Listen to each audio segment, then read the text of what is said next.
It is Wednesday, OSD Obsessive Sneaker Disorder, episode 315. It is the best damn day of the week. Happy hump day, y'all. Happy hump day. Hopefully you're ready to walk and talk with us as the soul doctors and the soulies from around the world are reporting to you live and direct. My name is D. Wells, along with all the soul doctors. Man, we got another great show in store. Bear with me, not feeling too good tonight, but, you know, as you say, the show must go on. We take some meds and try to power through. We have a great show in store for you. But let's get right to it. Let's head straight to Houston. Houston, we don't have a problem. Man, he's going to make his way to Brooklyn real soon.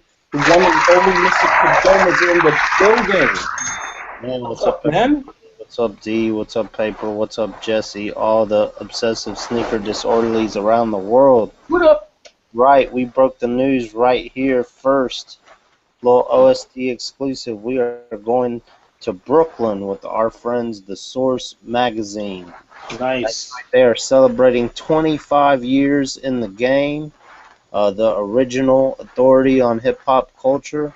Not many people can say that they've been around for 25 years, but, you know, we are truly honored to be invited to curate this special event for them, part of their 25th anniversary celebration going on that weekend in September. So Sunday, September 21st, we will be at Brooklyn LIU, and on our website,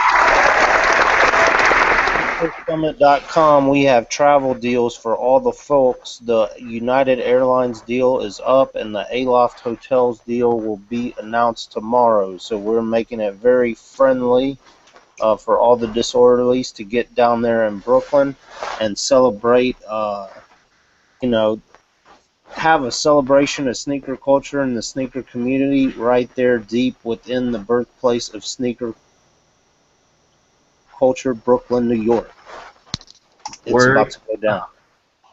Can't wait. Where I can. You know me, you know what type of events I put on. You know The Source, they've been in the game forever. All my people, all the disorderlies out there in New York are excited for this event. We are working very hard until the doors close to put on a quality type of event for all the disorderlies out there. So I hope you guys can make it out.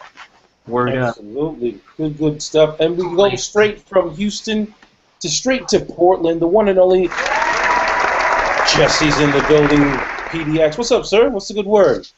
Hello, everybody. Happy Wednesday. Happy What up? OSD Live Day, best day of the week. You know what I mean? We get it in, we have a good time, and this is the best part of my week, period. It's all good out here, still hot, still sunny, still enjoying this good weather here out in PDX. World Sneaker Championship happening over at PENSOLE out here in Portland, Oregon. Dwayne Edwards and the kids making it happen. If you don't know about it, check it out. Sports Illustrated, nice kicks. We getting it in out here, making that design thing happen. Nice. Cool. And let's go straight to Brooklyn, USA. The one and only Professor Paper is in the building. Better known as Brooklyn. Yes. Welcome, gentlemen. Welcome, disorderlies around the world. Welcome to episode number 315. 315. What area code is that? Whose area code? We made it. Do we know whose area code is that? Whose city are we celebrating right now? Area code 315. That's a good question. You know, area code. Let's see. Area code 315. I know we did Detroit not too long ago. 315 is upstate New York. Monroe County, Little Falls. Oh, Monroe. Yeah, up in the Syracuse. Sneaker lovers from Monroe County, New York. Episode number 315. This episode is for you. What is good? As you heard, Cadome State on, motorcycle crew coming through. Only 2 of them, though. Usually it's like 60 of them. But as you heard, Cadome State on September 21st, right after, a couple weeks after back to school time for everybody, the Sneaker Summit's coming to Brooklyn. Really excited about that. Putting the word out for vendors, display folks, sneaker lovers of all kinds, races, creeds, religions, everything. Come on out and have a good time September 21st. Disorderlies will definitely be in the building. And come out and say hello to the man whose sneaker event series has reached, at this point, its 11th year. Number 11.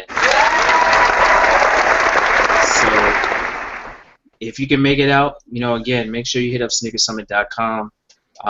All the details are there, as they are with every event that Kadoma does twice a year, sometimes 3. And come meet the man himself, wish him a happy birthday, come and see what we've been telling people about for years as far as a quality sneaker event, and some good people, period, point blank. Show IDs has just joined us live from a home invasion on the other side of Brooklyn. What's going on, everybody? What up? Show IDs will be in the building at the Sneaker Summit in Brooklyn, and we just have one request. Please don't touch his pants leg. He doesn't like that when you touch his pants leg to try and take a picture of his sneakers. So we're looking forward to seeing what he wears, and hopefully if his pants legs do not cover it, you can get a clear shot. But if his pants legs are covering, please don't touch his pants leg. Don't touch his pants leg. Just don't touch his pants leg. Don't touch me. Putting it out there now. Don't touch me. Just D, saying. you got a new camera? D, you got a new camera? New camera? No, I don't. Oh, it looks clearer or something. I see how it's like it focuses on you and you blurred the background. It's nice. Yeah, I'm messing with some new stuff now. Playing around with some filters. Some filters. That's all. Yeah. So, D. Wells. Yes, sir, man. Before we get into the business of the night, also, we have to talk about another event that is coming up. Yeah. Put up on the screen. Yeah. Good old Boston Sneaker Jam, October 18th and 19th. We've been talking about it ever since we started getting involved. We, meaning OSD, the Soul Doctors and Disorderlies. Yes, it's going to be a big event taking place at the Boston Seaport World Trade Center.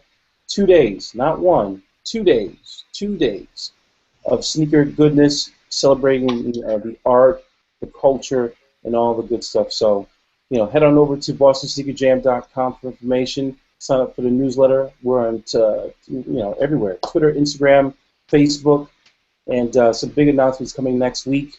A number of athletes going to be in the building, celebrities and stars. So it's going to be a good time. It's going to be a lot of fun. Don't sleep. Don't hesitate. Tickets are available right now through Eventbrite, through the Boston Sneaker Jam website as well. So, and I got some tricks up my sleeve. I need to. I'm going to talk about them next week. Let's just put it that way. I'll let y'all know next week. So tune in next week, and I'll let you know something. Don't be getting all giddy, D. Wells. Be trying to green bean vibes. I'm giving away a lot of stuff, man. I've been cleaning out my closet, literally. Oh man. So, yeah. If you guys missed the New England Sneaker Summit, man. Yeah. D. Wells just jumped out the window to these of the Sneaker Summit. Green bean. I was trying to get Mr. Show to give away those corks, but he was not having it. He played yeah, I'm about to mute this. He gave him a tumble finger on that. He gave him a tumble. He's like, don't even think about it. Not happening. Not happening. I can't even show my face like that, man. So yeah, once again, Boston Sneaker Jam happening 2-day event, October 18th and 19th, 2014. Make sure you hit that site up regularly, and make sure you stay tuned to us here at OSD through the social media networks, also where we posting info and updates about what's going on with Boston Sneaker Jam. So that's literally 1 month after the summit hits Brooklyn.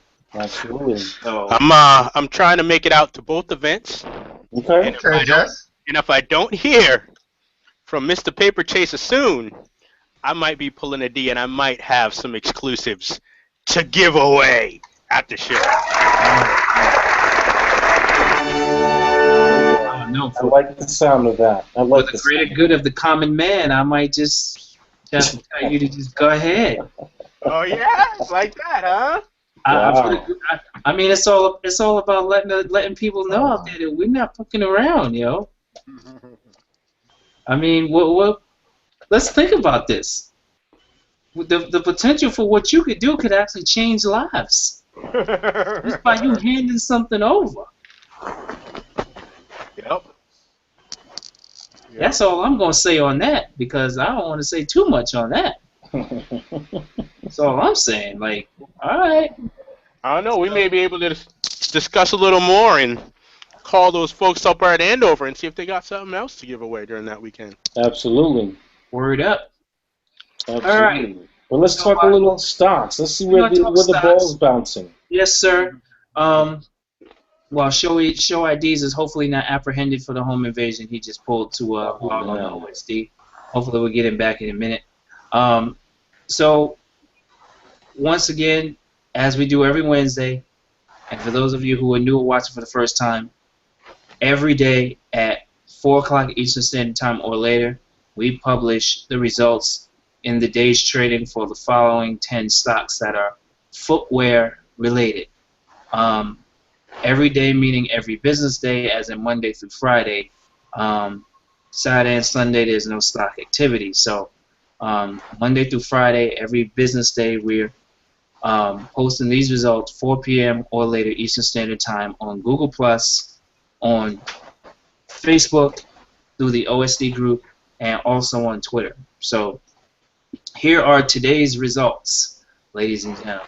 So Nike finished at $77.14, up 22 cents per share on a day. Skechers finished at $55.29, up $1.42. It's a nice jump for them, huh? Vanity Fair Corporation, VF Corp, finished at $61.73 per share, up 65 cents per share on a day. Under Armour, strangely enough, finished at $68.24, down 11 cents per share on a day. We're going to talk about them a little bit later in the show. And Deckers Outdoor Corporation, parent company for Uggs, Teva, is it Teva? And one more, Sanuk, I believe, is the other company that they are the parent companies for. Finished at $92.74 per share, up $1.03 per share on the day. Foot Locker Incorporated finished at $49.03 per share, up 56 cents per share on the day. On the OTC market, Adidas finished at $38.85 per share, up 17 cents.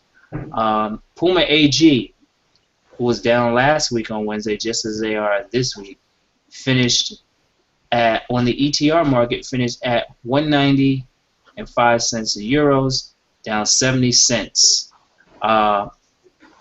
eBay on the NASDAQ finished at $53.46 per share, up 20 cents. And Finish Line Incorporated, also on the NASDAQ, finished at $28.06 per share, up 46 cents per share. So once again, every day, 4 p.m. Eastern Standard Time or a little bit later, we publish the results of all of these stocks that I just read off, and you can catch them on Google+, on Twitter, and on Facebook in the OSD group. So shout out to everybody who has been joining the OSD Facebook group lately. We've been getting a lot of people joining for the last robustly good last couple of months. So we got a nice healthy, 1,800 plus members of the OSD group. So I hope people are checking it regularly for the content that everyone's putting up, because in my opinion, in checking all of the footwear and sneaker related groups around on Facebook, we truly have the most unique and interesting content coming and going. So you guys don't be afraid who are lurking. You can jump into any of the conversations and have an opinion. So let me ask you guys something about the stock. We know a lot of brands are kind of consolidating or pulling back budget cuts. Have we seen that affect the stocks yet, or are they doing that so it doesn't affect the stocks? Could be a mix of both, depending on what company you're talking about. So you haven't noticed a trend overall? No, it's been depending on the brands, because we all know in checking the landscape, some brands are being a little more aggressive right now than others as far as the moves they're making and the presence they're trying to have. So, and other brands have been really quiet. I mean, like, eerily quiet, and it's because I feel like they're stuck and they don't know what to do. What do you feel, Jesse? It's kind of difficult to talk about. It's hard because most of the companies are in their second quarter, heading into the third, when the top dog is only in their second quarter and not really making any moves. So you can't really judge what's going on until you know what the top is doing. But from what we see right now, it seems like everybody else is making a move for the top. So it's interesting. It's fun to watch. I don't know what's going on with Deckers. Where they get all that money from? Are you gonna show? They got a lot of cash on hand. It seems like. Yeah, Deckers. That's the one that's what, $92 for stock. 92. Yeah. So it's interesting to see. At the end of the day, you have stockholders and answers to. So. Yeah, but do they have $30 million though? If the needle's not moving, well, we're getting into that, aren't we? We're getting into that later. At some point later on, we will. Get into that later. But one of the things that we wanted to make sure that our viewers got an inside snapshot look at this week is from our soul brother out in downtown Portland, Dwayne Edwards, and he has, I want to say 11 days ago, the World Sneaker Championship. So coverage has been posted on Nice Kicks, on a daily basis, which I've been watching, and I hope quite a few other people have been watching. But Dwayne is here tonight to let us on the inside of what's going on at the PENSOLE Footwear Design Academy as far as the World Sneaker Championships go. So, D, what's up, homie? I'm good, man. How you doing? Doing well, man. Welcome to the show. Thanks for having me. It's like all these new security features on Google Plus. It's like pissed me off. I didn't even want to get through. It's because of you. I own everything I got, so exactly. They probably knew I was gonna log in before I logged in. You thought about it and they knew it. Yeah, exactly. That's exactly what happened. Man. Change. How y'all doing, man? We're good, man. Talking a little bit of footwear styles, trying to figure out if KD is going to make that jump from the schools to UA, or are we going to see, Parker and the crew pony up and say, listen, here's the money on the table. We're going to treat you guys like, put you under the table, put you under the gun, literally. So, I think. Well, we talked about this morning in class, where I think if Nike doesn't match the offer, it's pure ego. Yes. It's a great move for KD and Under Armour. I mean, shit, KD's basketball line at Nike is bigger than all the Under Armour basketball. Pretty much. Exactly. But do you think, speaking of arrogance, is Nike so arrogant to basically say, well, yeah, go mess with those guys over there? No, I don't think so, man. I think they're business people at the end of the day, and okay. I just would hope that they don't try to call KD's bluff or UA's bluff. Okay. I think at the end of the day, I think they should make the decision. Do they feel like KD is still a valuable member of the Nike family, regardless of how much money it is? Because money is obviously not an issue. Right. It's not an issue at all. There's obviously a much bigger upside for UA, for him to be a part of UA, than him to be, honestly, a part of Nike. Mm-hmm. But I think it's going to be interesting. I think it's going to be an interesting game changer. It's to be an interesting game changer? Yeah, because I think it can change the whole direction of Under Armour. It won't have much impact on Nike. I was going to say, who has more, we're assuming that Nike has the least to lose and Under Armour has the most to gain. if they do get him. I would agree with that one. Okay. And is there somebody else? Is there a third person off the side of the board, sitting on the sideline right now, that could make a play for Kevin Durant as well? Of course, the only one would be Adidas, but Adidas. Okay. I think they've already spent a lot of their money. But I can see them coming in at the last minute, but I don't think that's going to happen. I think they're going to. I don't know this. Of course, you sit in a better seat and you have a better visibility. But for some reason, after we were all, Soul Doctors and I, we were all going back and forth on a chain email. And Jesse posed the question. He said, well, remember that KD is represented by Rock Sports. Yeah. And at the end of the day, it's a business, just like you said. And who offers the best deal? Yeah. Could Adidas play, almost like a game of poker, where you have somebody deep in the pocket who raises the pot to force your hand? Adidas could play that role for Under Armour and to counter Nike. Just to kind of like shill bidding, right? Call it shill bidding with an eBay auction or something else. They can come out of the pocket because no one's like you said, everyone thinks they've already spent all their money. Right. Oh, no. I don't think they spent it all. Let me retract that statement. There's always more money. They spent a lot already. Yeah, they've already spent a lot. There's always more, though.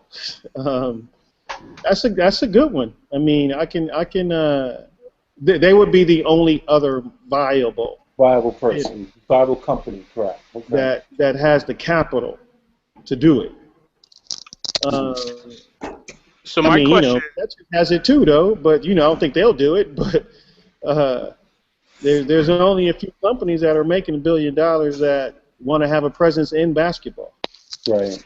Dwayne, you mentioned earlier. You just mentioned that it could be a game changer, for UA, and I was thinking in terms of if Nike matches KD's offer from UA, and all of a sudden you've got a new standard of $30 million per year for your basketball athletes. I mean, that's more than LeBron and Kobe and everybody else. Would Nike step away from that because all of a sudden they're setting a standard that they wouldn't be able to maintain? Like, who's coming after KD? Are they going to have to pay the next person $40 million a year? No. There's only been a few people in the last 20 years that sell sneakers. You can count them all on one hand. Right. And I don't think that's going to set a standard to raise the bar at all.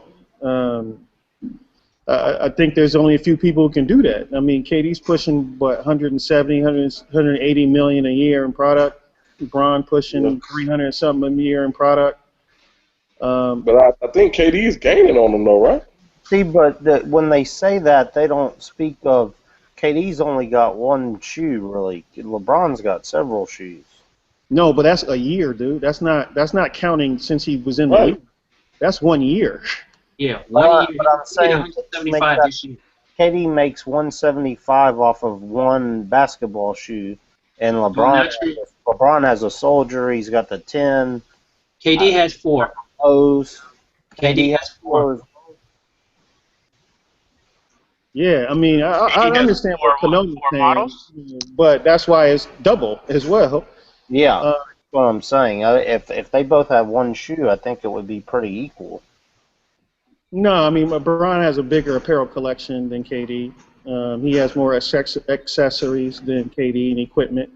But again, there's no other $100+ million athlete that's pushing product besides Jordan, and that's a whole different situation. But after that, there's a massive drop-off. There's a massive drop-off. I think it's going to be more of if Nike keeps them, it's going to be like, listen, that kind of like how the Bulls used to grab certain players back in the day just so their competitors, their main competitors, wouldn't be able to get them. You know what I mean? Like, I think UA has way more to gain from it, I think, like Dwayne said, but I think Nike is like, it's almost like, hey, let's take care of him. Yeah, he's making us money, but he could be something that's going to be a game changer for them that we don't want them to have. Yeah, that's business. Yeah. Right. It's just a business move. And if I'm Nike, that's what I do because, like you just said, there's no other game changers anywhere in the near future. I don't see nobody else that's gonna come in and sell shoes the way KD's selling them. You know what I mean? That's coming after him. It's nobody on the horizon. So you might as well take care of the only person that can really be a threat to LeBron and just keep him on the roster. Yeah, no, I'm with you on that. I mean, that's an expensive bluff move, but exactly. Yeah. but they got the money to do it though, so that's why it ain't no problem. They got the money to do it. You keep saying that they're on money and they have the money to do it, but our friend Matt Powell from Forbes is saying that Nike's wasting money paying these ridiculous salaries. They what? He's saying that these brands are wasting money paying athletes ridiculous salaries. Some of them are, but the money that you give KD and LeBron is not wasted. So, okay, right now, Kadoma, you got KD making about $12 million a year, but they making $175 off of him. That's a good investment to me. That's a great investment. I'll take that one. Are they making $175 off of them, or they're? Yeah, I'll send Matt Powell a free pair of shoes on top of it. Okay. Well, you know what's interesting? I was just literally before the show having a conversation via Twitter. Well, I kind of jumped in on something Matt Powell asked, and to Kadoma's point where Matt strongly believes that it isn't worth it. I don't think he understands, and I don't think he sees how big the impact of KD going to another brand like UA is without the numbers. And we have so many different examples of what happens when we sway and move from a brand in like mass. Like it's almost like everybody got the same email and it's like a flash mob and everyone just leaves one brand and doesn't fuck with them anymore. And we have plenty of examples where we've done that. And you can't put a number on that. But you can go to companies like Fila and say, yo, what the hell happened? You guys are on top of the world. What the hell happened? And those are the things that I don't think Matt Powell understands because there's no number behind when we decide to sway another way. We are, and I say we meaning, in the urban communities where it's not just about performance for us, it's also a fashion statement. You can't quantify that with numbers. When we're tired of something and we walk away from it, it leaves everybody miffed. Right. And you can't put a number on that. And I think that Matt doesn't understand that if KD were to go to UA, there's no number you can place on that when people decide to start going to UA and giving everything else a look.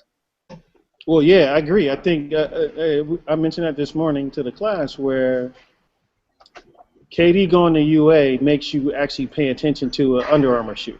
Yeah. So, I mean, last I checked, you pay Google a lot of money just to look at a link, right? Exactly. Yeah. So, in essence, that's what you're doing is you're actually buying looks. Now, the challenge is you need to give them something to look at, though. Yeah. But at least they're going to get the look. So I think with KD alone, they'll get the benefit of the doubt, which right now they probably are struggling with that part. I mean, Steph Curry is putting up numbers, but, it's not the same. But I think it gives them a chance to be seen. It's like the girl in the World Cup who was in the stands, right? And she got noticed, and she was a model for like a week. Y'all remember that one? Yeah. You just noticed she always looked good. It's just nobody seen her. So it's like, all right, well, now you got a chance to be seen everywhere, and everyone's insane. Yeah. Unless you're a thug, and then you get your mugshot blasted all over. It must be. Now the problem with the internet is, she showed up with a machine gun and lost her modeling contract the next week. So that was a bit of a flaw. Now, Dwayne, here's a question. Here's a question for you, Dwayne. Do you currently, in your facility right now, with the how many students there? 30. With the 30 students you have there, are you currently holding on to one of the people who may be designing KD's next signature shoe. I love how you said exactly what I'm thinking. Like, let's get into why we're here. I'm just saying. Come on. Yeah. By the way, I got you on my speaker so they can hear you. People that are still here, they can hear you. But you know what's funny though? Funny is the people that's working on Under Armour is not here. damn. Who's working on Under Armour is actually. Were they in the club? I know, right? I don't know where they went. Oh, today is free dinner, right? Free dinner. Yeah, they went to the free dinner at the hotel, so they're not here to get that. Okay. So take us inside, brother, the World Sneaker Championships, which may very well be giving that future opportunity to the next person who's going to be designing KD shoes. That's true. Well, since we won't talk to the Under Armour people because they're not here. They eating. What was the taco night tonight? Sloppy Joe's. That's Sloppy kind of worse. Joe's. Yes. I ain't mad at them. Yeah, hotel Sloppy Joe's is bad. It's worse when your mom makes Sloppy Joe's because that means basically the meat is left over, right? It's recycled. Ground beef that was gonna go bad. She was like, "Oh, we need to make Sloppy Joe's out of this." Exactly. All bad. So not bad. He not lying. That's the funny. That's why it's funny. Right. He's not lying. That's why it's funny. So D, we're at day 12 or day 11? I don't know. What day is this? 13? I think it's 13. Day 13. Lucky 13. Okay. Yeah, for some it's been unlucky 13, but yeah, 13. Oh, damn. Show us what you've done with the place. So let me walk around a bit. Is that on screen? There we go. Yeah, that's good to see. Perfect. What's up, gang? All right. OSD. So there's some that's still left. Z is way in the back. Stand up, Z. Let them know you're here. Yeah, there he is. Step on up. You don't have NSYNC here. So we got a few more coming in. What up, Z? So hold on, we got some over here. So they pretending to work on the computer, but they're not doing nothing. And we got a few more over here. So I'll start over here where we have Ruben. What up, Ruben? What's going on, Ruben? So Ruben's from Sweden. So he made the trek all the way to Portland to come hang out downtown Portland with all the crazy people outside of PENSOLE. Welcome. So homie. Ruben, let me know if you can see these things. All right. Yep. So Ruben's working on the Pony brand. So he's working on a project that we call Product of New York. So we're trying to flush out what could Pony look like more as a fashion brand, somewhat like a Y3 type setup. So kind of create a new identity for them. So Ruben's trying to bang that out. Yep. Hold on. Go back to Ruben for just a second. Ruben? Oh, yeah. Ruben. You hear me, Ruben? Yeah, I hear you. Pony needs help. Help them. I'm trying. I will do my best. Thank you. Thank you. All right. So then we'll go over to Jesus. Did he say G? What? He did say Jesus. It's Jesus. Jesus. Jesus is a lot bigger than I thought he would be. You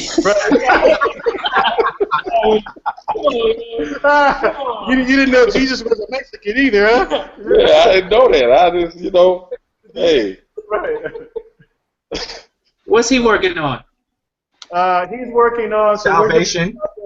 We're doing a project for Target.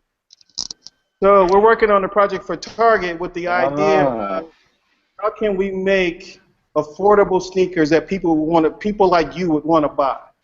Okay. Could you close up on his wall there for a second so we see a little bit? on the wall. Oh, okay. You guys see it? Yeah, we can. We can see. Okay. Good shot. So what we're trying to do is with the whole tournament is kind of show the breadth of the sneaker culture. So taking it all the way down to like $40, all the way up to $1,000, which I'll show you over there. Uh-oh. Just trying to really show that the sneaker culture is just not one-dimensional. Dwayne, how did they receive their assignment? Did they like draw straws or Yeah, we kind of vote. No, I assigned some of them, and then other ones they just randomly said yes. But there was no scientific method. There was no recount. Nothing. I try to keep things real simple and as normal as possible. All right. So that's Jesus. He's working on that. So Jesus, you got the same target. All right. There's more target stuff. You guys already seen the sneaker art, that stuff that we have in the studio, right? Yeah, you showed some of it. All right. Kobe, there's some other stuff. All right. So we'll start going on the other side. So on one side we have Target and Pony. And then in the middle, we have Jordan to the left. We have Jordan, Adidas, Nike, Undefeated, Under Armour, and Android. All right. So who's here from Jordan? Just you? All right. So Beth is from the country of Detroit. What's up, Beth? How about you guys? You good? Yes. Right. Yeah, we're good. We're good. I loved your role in 8 Mile. Hey. Oh wow. Wow. Oh, bad. There she is. So Beth is working on. I'll show you her stuff. Wow, Beth is getting it in over there. Yeah, she ain't playing. You don't come here to go on vacation and eat voodoo donuts. Well, I think she's striving so hard because she doesn't really want to be on 8 Mile 2. Right. And she's actually making a running shoe. Oh, there you go. Well, it's a training shoe that you use primarily for backpedaling. Oh, okay. AKA backwards running. Backwards running. But backpedaling sounds a lot more digestible than backwards running because that just doesn't sound like you would do sober.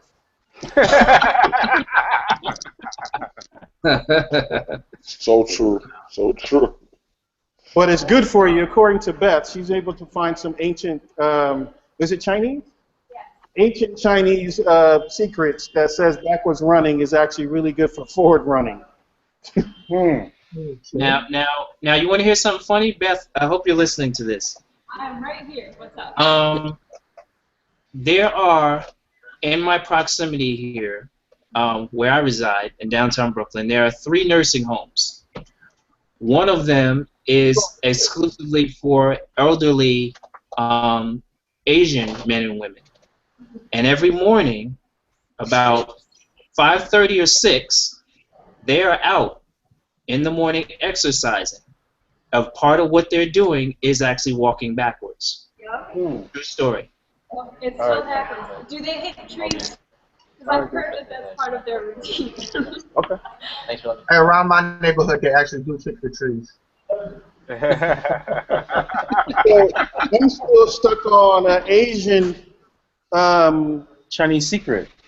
Well, I'm still stuck on the idea of not a funeral home. What's that called? A retirement home. Oh. A retirement home? Yeah, true. Asian retirement home in Brooklyn. Yeah.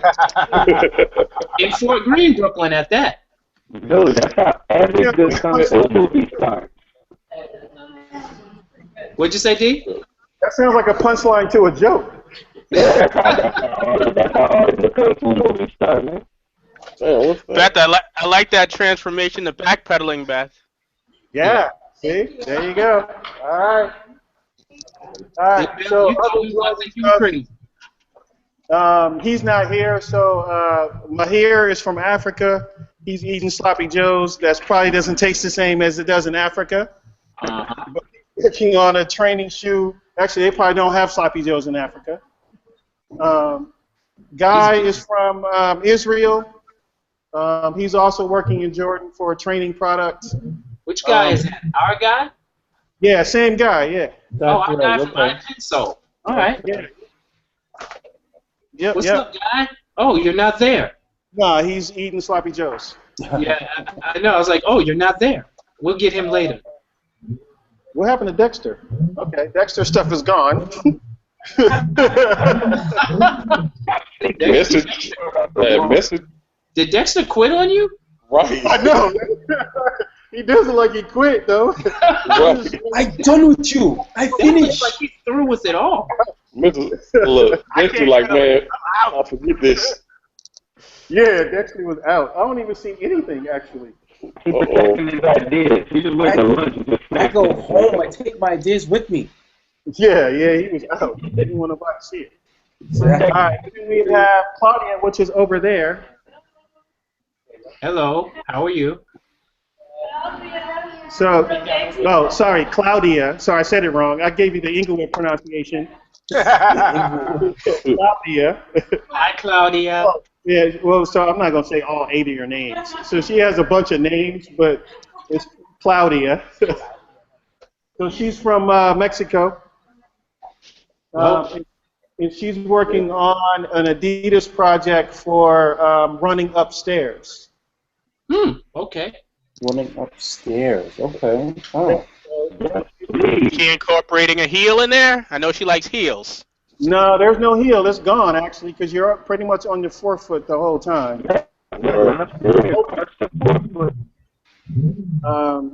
Ridiculous. We're getting some weird feedback from your mic. All right, hold on. Yeah. Claudia, turn to her for a second, D. Come over here. Come over here. Hold on, she's going to come over. Yeah, the long way. That's okay. Here's what we need you to do. When this shoe is done, right, and actually ready for the market, it should only be tested by one person. That needs to be Dwayne Edwards. Okay. It ain't going to be tested. I can tell you that. And Dwayne needs to go down to the LA Coliseum where the Olympics was 1 year, and he has to test it on those steps. Nah. Yeah. I can't do that. Yeah. Actually, if I was over in the LA Coliseum, which is Crip territory, and I'm from the blood territory, I will be running. Yeah. Perfect testing. Over in the LA Coliseum. Perfect testing. Yeah. You should try it. Nah. Yeah. Welcome to the World Sneaker Championships. Huh? I said, welcome to the World Sneaker Championships. Oh, thank you so much. Yeah, we have so much work to do. Yes, you do. Yeah. Mm-hmm. It also looked like Daniel left, but he's over there. Oh. So Daniel is from the country of Iowa. Howdy. So why'd you quit? Why'd you quit, Daniel? Huh? Why'd you quit? Oh, he said, why'd you quit? All your stuff is not on the wall. He's organized it into a nice, pretty binder. Oh. You should get extra points for that. I'm transferring it. No extra points, because it should be. I see laminated sheets. Laminated sheets equals extra points, bro.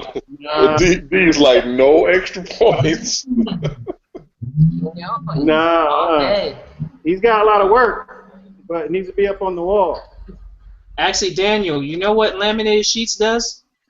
What? Oh, when you hold your book up, it makes it easier for people to slap your book out your hand and not worry about messing up your paper. So you should probably put it on the wall. Welcome, bro. We shouldn't have to look for it. Put it on the wall. No, see, look, he left a trail. He left evidence that. Nothing but.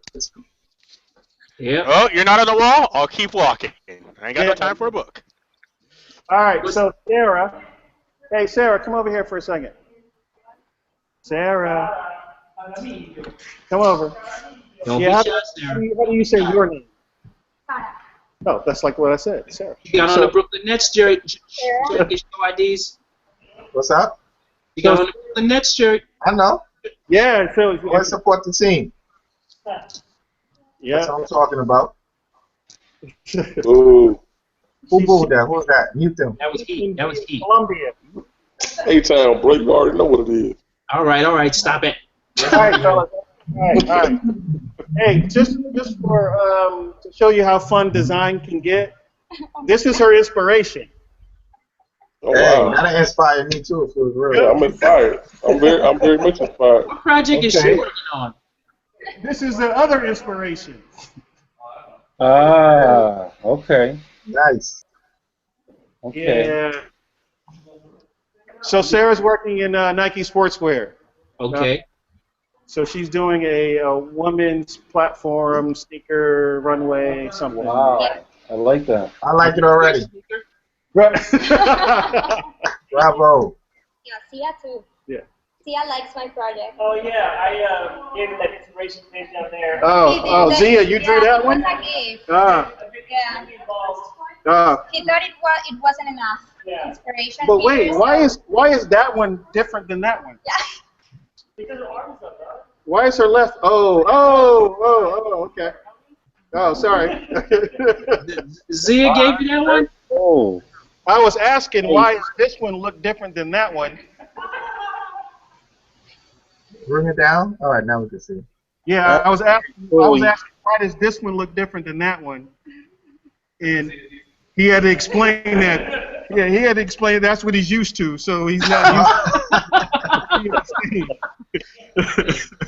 Wow. You said Zia gave her that inspiration? That was inspiration, yeah. That's it. Tell Z to just call his girlfriend because he misses her. Right. He said that's what he's used to. Wow. All right, so these are some of Sarah's sketches and stuff that she's working on. She's Good putting in work, work. Yeah. Yeah, damn good work. Brooklyn. Good. Look at a narrow shoe, very narrow shoe. Good work, and we love that jacket. Right? What you do? I love that. Not all of us. Yeah, not all of us love that Not jacket. all of us. Yeah, Not no. all of us. Mute the people talking.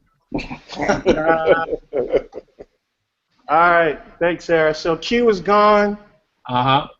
Q was also he was also in PENSOLE as well, but he's also working on the same project, a women's Nike sportswear project.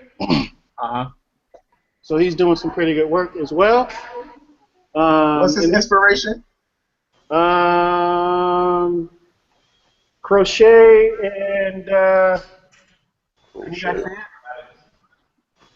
and acrobatics. And acrobatics. Wow. Yeah, circus performer and crochet. Yeah, I can see the story. It's an interesting mix. So you go from lingerie to the left. Yeah. To, crochet and acrobatics. Yeah. Totally. That's good. We get to see two different takes. They both inspired by something different for the same project.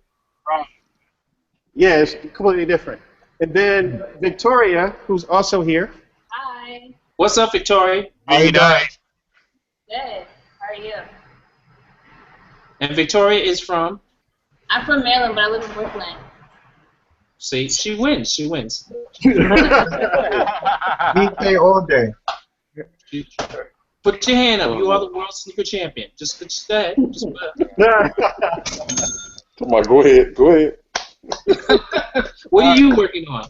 Don't listen to these dudes. Doesn't even matter. She's working on acceptance speech. Working on your acceptance speech. You guys see that? My inspiration. Yep, we can see that. Oh, 1970s. Okay. I can rock with that. I need a picture of Foxy. Where's Canberra at? No. I see Canberra on there.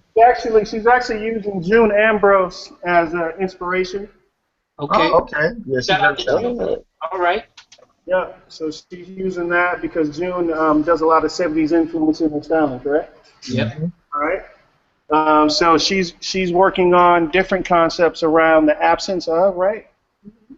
So negative space. So looking at how can through utilizing negative space. Okay. Nice. Now, you haven't had a negative space project to work on since PENSOLE Parsons, right, D? Oh, that was a different negative space. He was trying to hover. That was different. Yeah. That was hover. Yeah. That was the absence of a ground. Yeah. So, yes, a negative space. So she's banging away at that. Nice. Good stuff. What brand is she working on? Nike Sportswear. So there's 3 students per brand. Okay.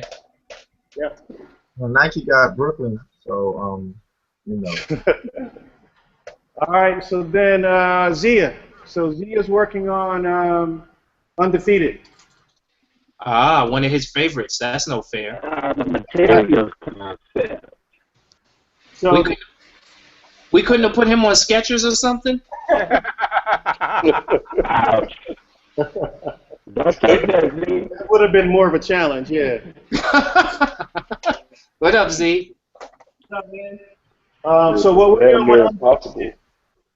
we're doing with Undefeated is looking at the idea of them taking the same collaboration model they have with other brands, but looking at it through what would happen if they collaborate with other products outside of footwear. Okay. So Z's is his collaborations with G-Shock. Uh-huh. So his inspiration is up here. So looking at how do you create a performance training shoe utilizing G-Shock as inspiration. Okay. So he has multiple concepts that he's playing with. You got the knockoff G-Shock watch right there. So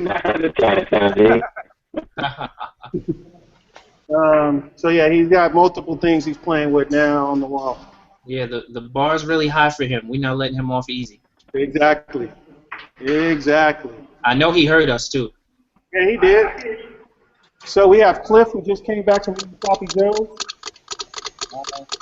What's up? How were the Sloppy Joes? That was pretty good. Yeah, I work all the time. Is it good or is it just free good? It was pretty good. Because free good tastes different than good. Yeah. Damn sure do. It's totally different. Actually tastes better. Right? Free good is more forgiving. Like if it has an aftertaste, you just ignore it. Right. Right. Beggars can't be choosers. That's right. All right, so Cliff lives in Miami, but he comes here via Haiti. It's a part of town, Miami. Yeah. So Cliff's working on a collaboration with what's the name of that dude? Christopher Reber. Christopher Reburn is this fashion designer who creates collections out of like recycled parachutes and military apparel. Yeah. Okay. So he's working on that collaboration on a parkour shoe. Yo. He's banging out. He just put a fresh one off the. It's like Krispy Kreme, man. It's right off. Who's his competition in that space? Zia and Andrew, which I'll show you in a second. Okay. So Andrew's here as well. So he's working. I guess the Sloppy Joes gave him some energy. He's gonna regret it a little later when he's on the toilet, though.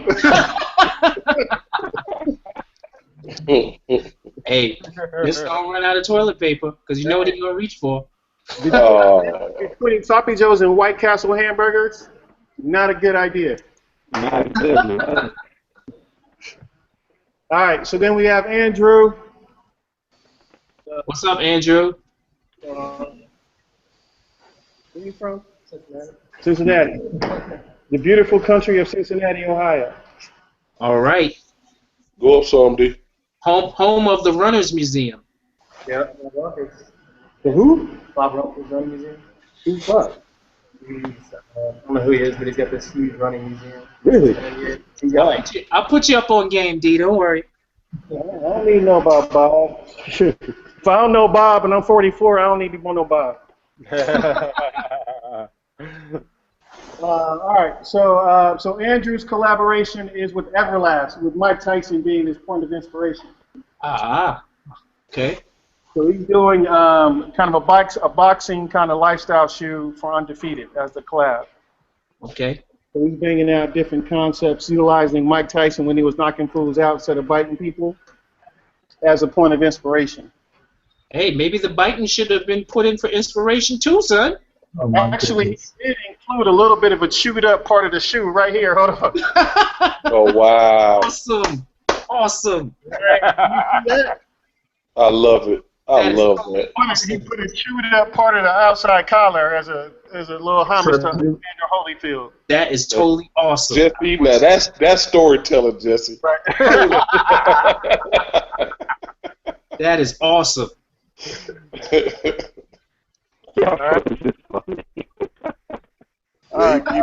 He might win off of that alone. Right. So Satoshi's not here. I don't know why he's eating sloppy joes and he's Japanese. Probably doesn't even know what that is. Oh, come on.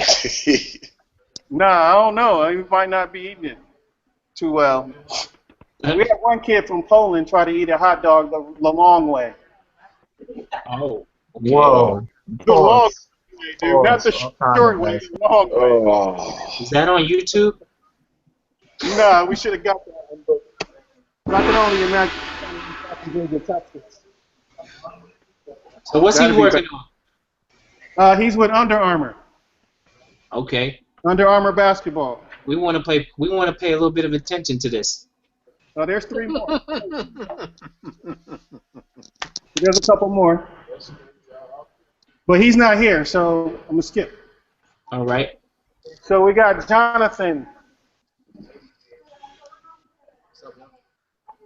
Y'all still there? Yep. Yeah, here. All right, so Jonathan's still here. You didn't go to Sloppy Joe's. I did. You did? How was it? It was pretty good. Yeah. Really? Oh, actually, you don't even stay at the hotel. That's nice. Yo. That's my man right there. First of all, thanks for blowing him up, D. Right, he just blew his cover, D. Come on, man. Shut him up. Like, he's supposed to understand. Right. Oh, no, I thought that was clever. I'm applauding it. I'm surprised more people don't do it. Oh, okay. I was about to say, that's my man right there. That's something I do. They don't check, so it's free dinner everybody. So Jonathan, again, is working on Under Armour. He's taking a different take on it where he's doing basketball, or women's basketball products. So he's looking at trying to build a better women's basketball shoe. And what is one of the problems he's trying to overcome? I don't know, but he got Skylar as his inspiration, though.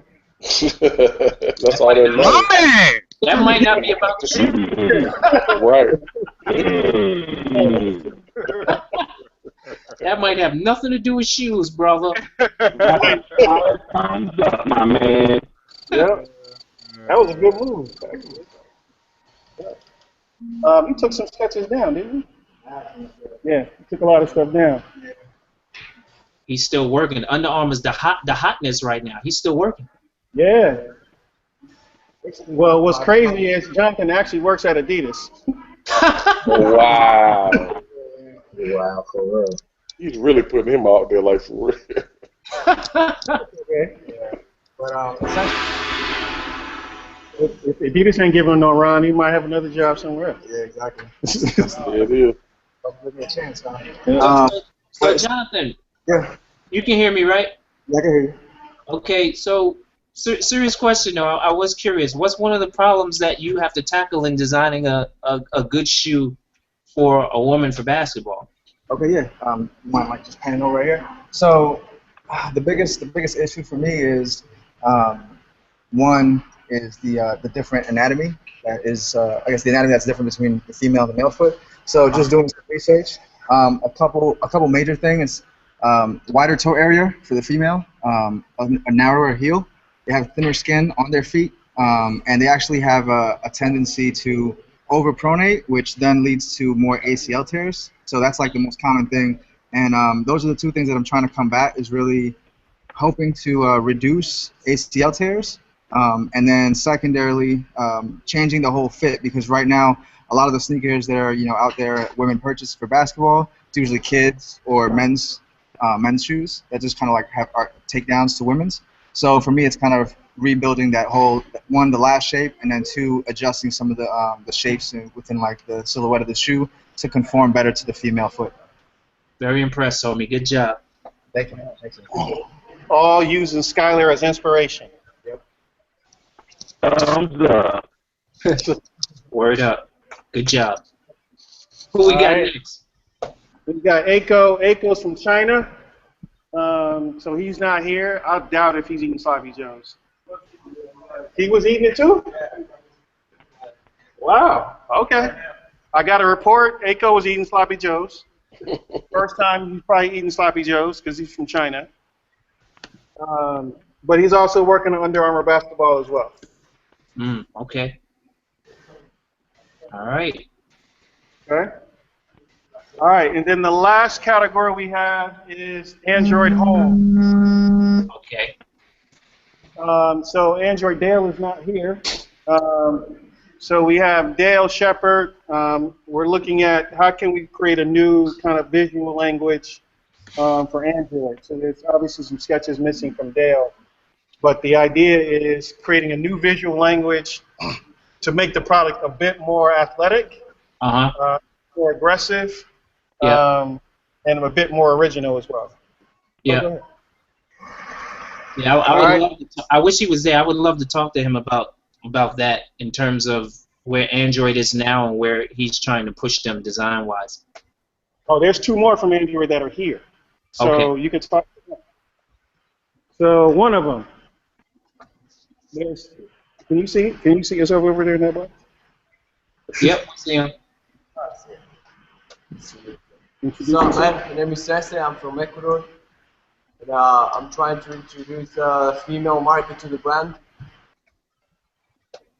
as they've been focused just in men all the time. So I think it's going to be open to that market. Okay. All right. Here's some of the concepts he's working on now. So a lot of different points of visual inspiration. A lot of things to build off of and choose from.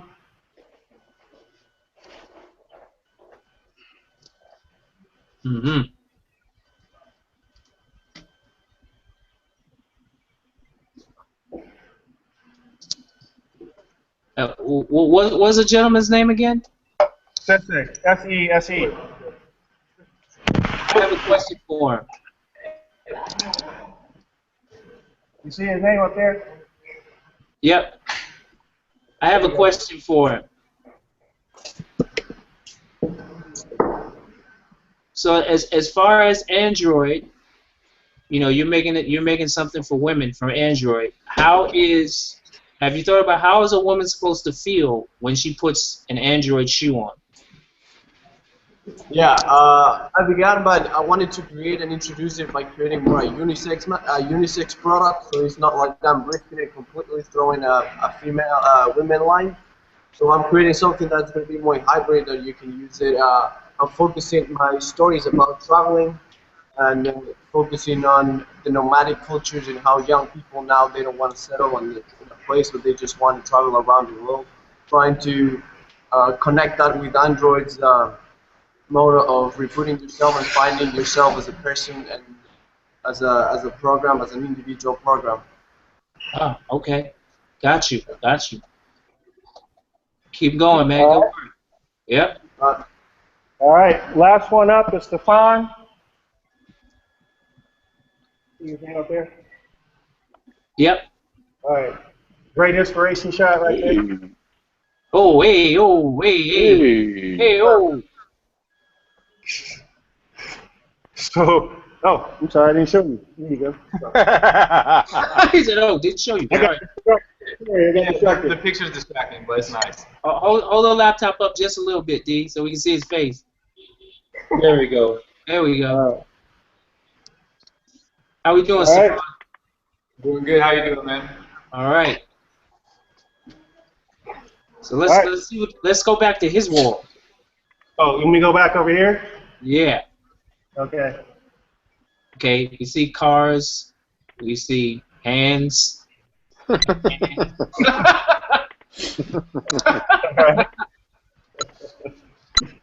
Hands. Well, I don't want to see hands. So this is Android Home again. Yep. Okay. Those are dope. Good looking stuff. I see the Android Home mantra being pushed with a shot of adrenaline in these designs. And from all three of them, because Android has been, playing in a space that's really overcrowded, and sometimes it's kind of confusing to tell them apart from everybody else these days.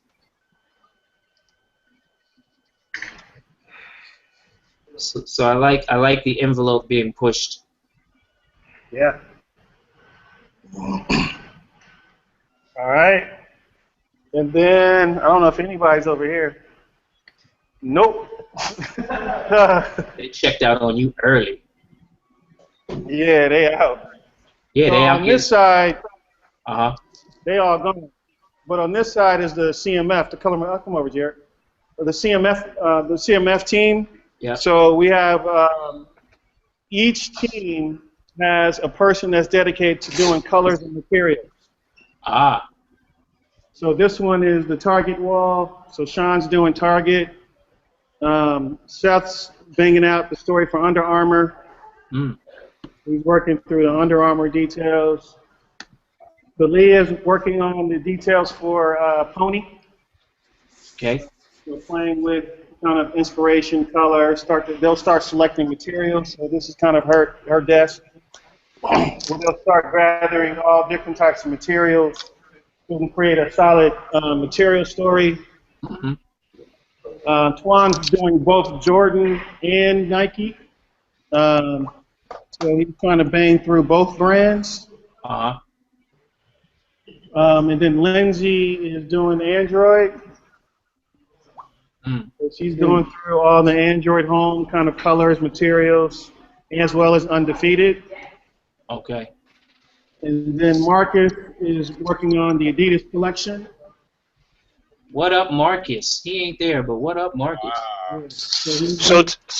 So Dwayne, these guys are just focusing on materials and telling a story through materials for the other guys? Yep. So each group can the materials they use for their designs, they can pick from what these guys come up with? Yeah, but it's done in collaboration though. Oh, okay. So the way we set up the class is very similar to the way you'll work at a company where you'll have a color materials counterpart that's working with you to select the right colors, the right materials. So we set everything up the same way it'll be if you work at a company. So this is a new dimension to the PENSOLE experience, correct? Yeah, this format is new. They would always learn about materials and color, but we changed the format to have a very specific section around color materials. These are some previous classes where we did with Vans, of what the color materials would look like when we did this Vans project for them. There's another one we did for Nike, where we would create these different stories and concepts around the Nike brand and whatever the inspiration was. This one was Columbia. We did a whole section around Columbia, Sorel, and Montreal. Of just the different ways of, how do we tell a solid color material story. Under Armour is over here. So Wacom donated some computers for us to use that we could draw right on the screen. So we'll start using those next week. Shout out to them.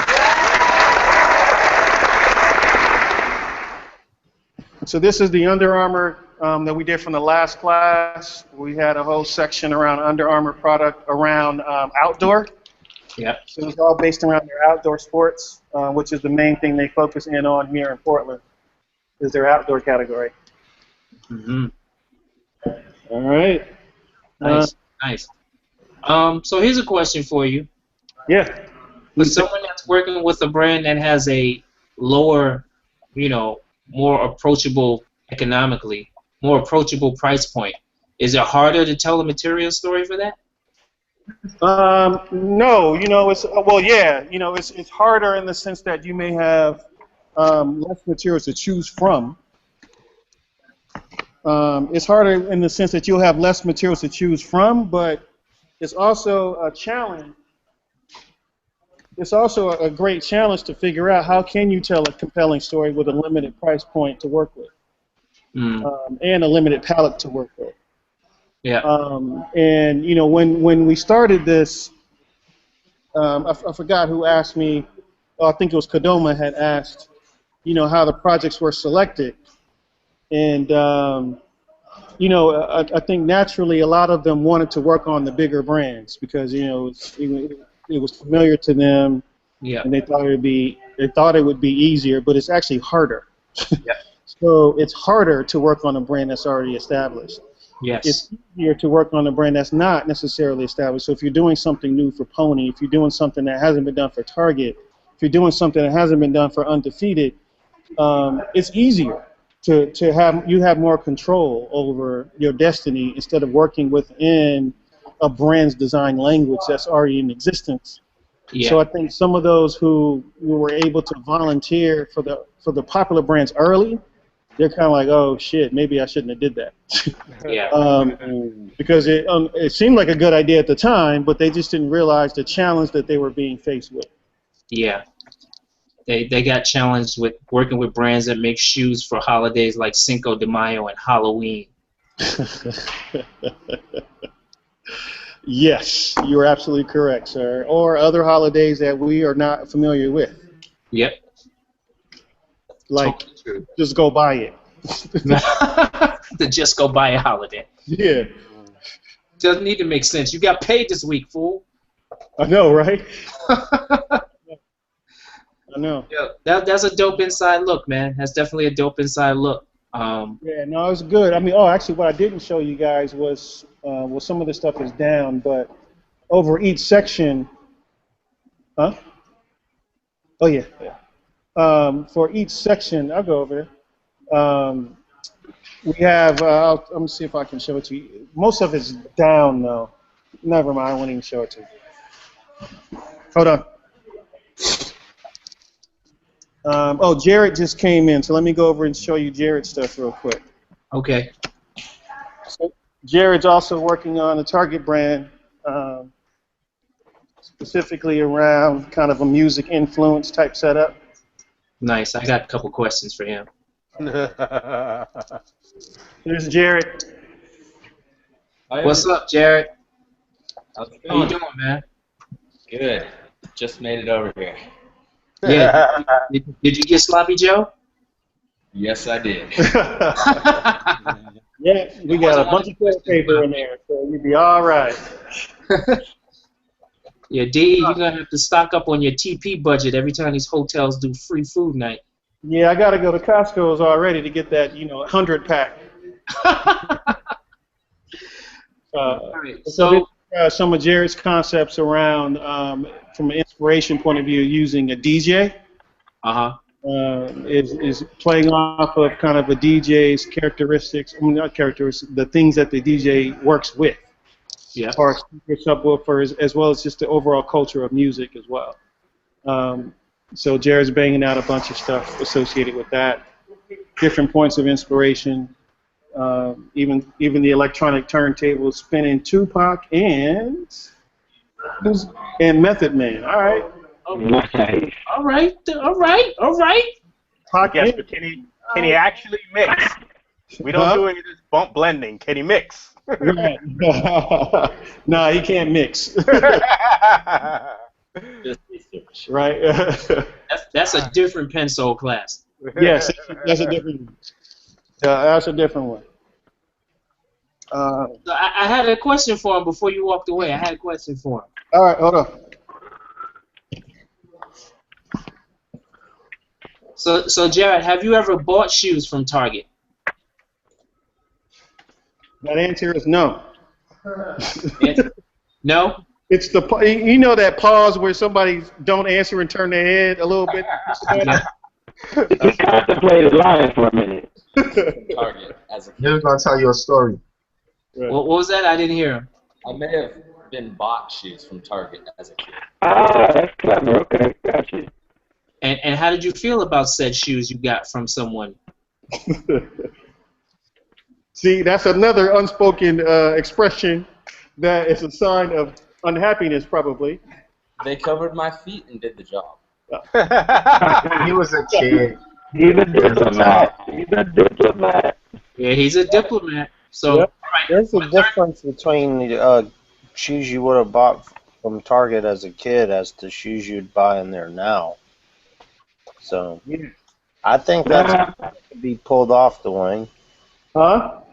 I said there's a difference between the shoes you bought in Target as a kid as to what's in there now. You know, I don't know who did they have that big collaboration with last year? White. Do you remember? John White. Well, they did about $900 million with Converse. Yeah. Didn't they have a Missoni collab too? Yeah. Yeah. Then they had those small boutique collabs that they had last summer. So, I think that could be done very well. So Jared, did you have to overcome those emotions when you found out you were working on this Target situation? Did you pause and look at DE that way? I took the opportunity. Yo, this guy's a diplomat. Get him out my face. He's a diplomat. Hey, good luck, man. Good luck, home. Thank you. All right, fellas. Yep. We gonna keep in touch with his project. Yeah, but you know what? Kadoma, you're actually right, man. I think it's actually an interesting proposition because they have all these other kind of designer type collaborations with apparel. Yep. And they have yet to do anything compelling for footwear. And that was kind of our play to them was, what would it be like to actually have a shoe that's actually designed at $40 or $50 instead of just a leftover silhouette from wherever and some crap materials. And I do believe that just because a shoe is sub $50, that doesn't mean it has to look ugly and plain. Mm-hmm. It's just no one takes the time to actually pay attention to it. Yeah, well, I thought that was interesting, his project, because I'm trying to think of who his competition would have been as far as what sits on Target shelves, and you're right, it's wide open. Yeah, you got Tinkerbell to the left and some Champion stuff to the right, and that's about it. some Converse One Stars. Some Converse One Stars sitting over there in the corner somewhere. But that ends at the end of this year. Ah, so still wide open. Yeah. All right. Yep. Question for you now. You have, we've known you've had this vision for the World Sneaker Championships in your head and you verbalize it and put it out into the atmosphere maybe about a year and a half or so ago. How does it feel to be sitting where you're sitting and looking at all of this actually coming to fruition? It's I'm actually more impressed with the fact that you got people from 16 different countries that actually want to be a part of the footwear industry, and they chose me to try that with. And I think just walking in here, Jesse, you was in here.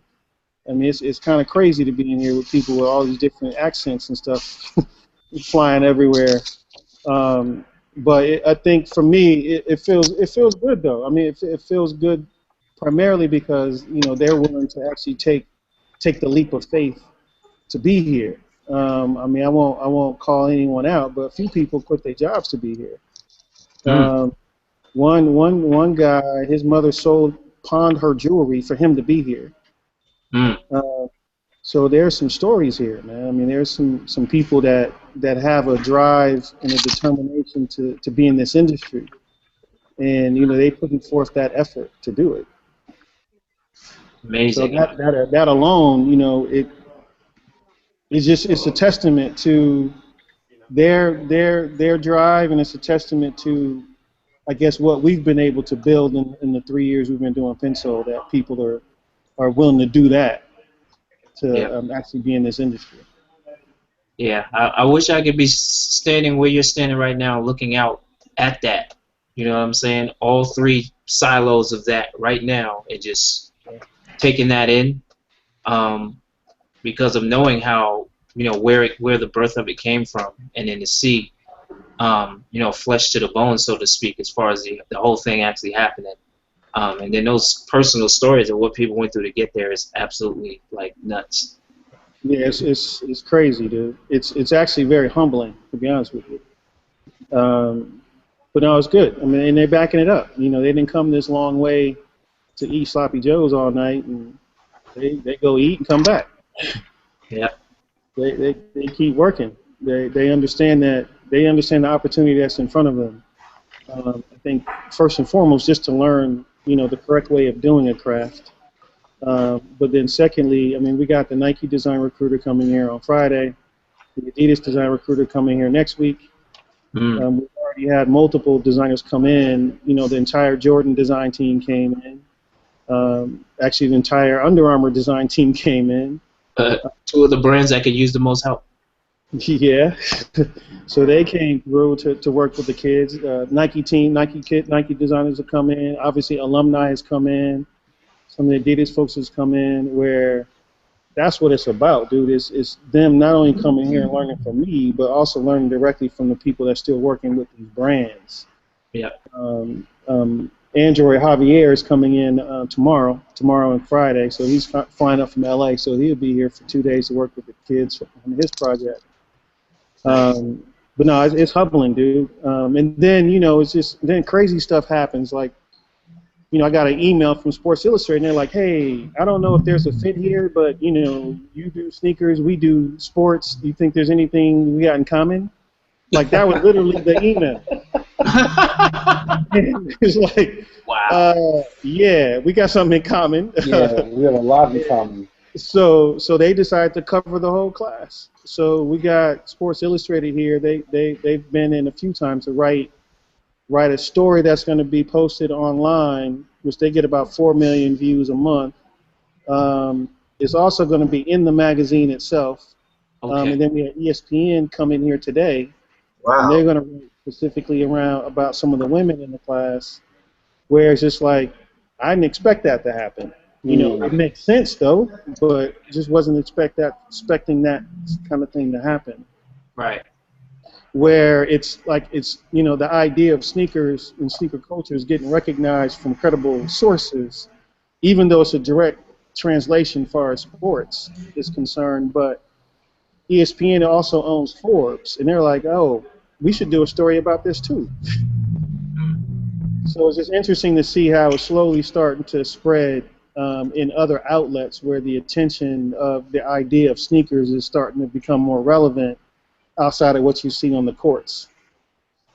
Well, it's amazing that this is such a big eclipse for all the negative that's been covered by the local news outlets, and even some of those outlets all over the place.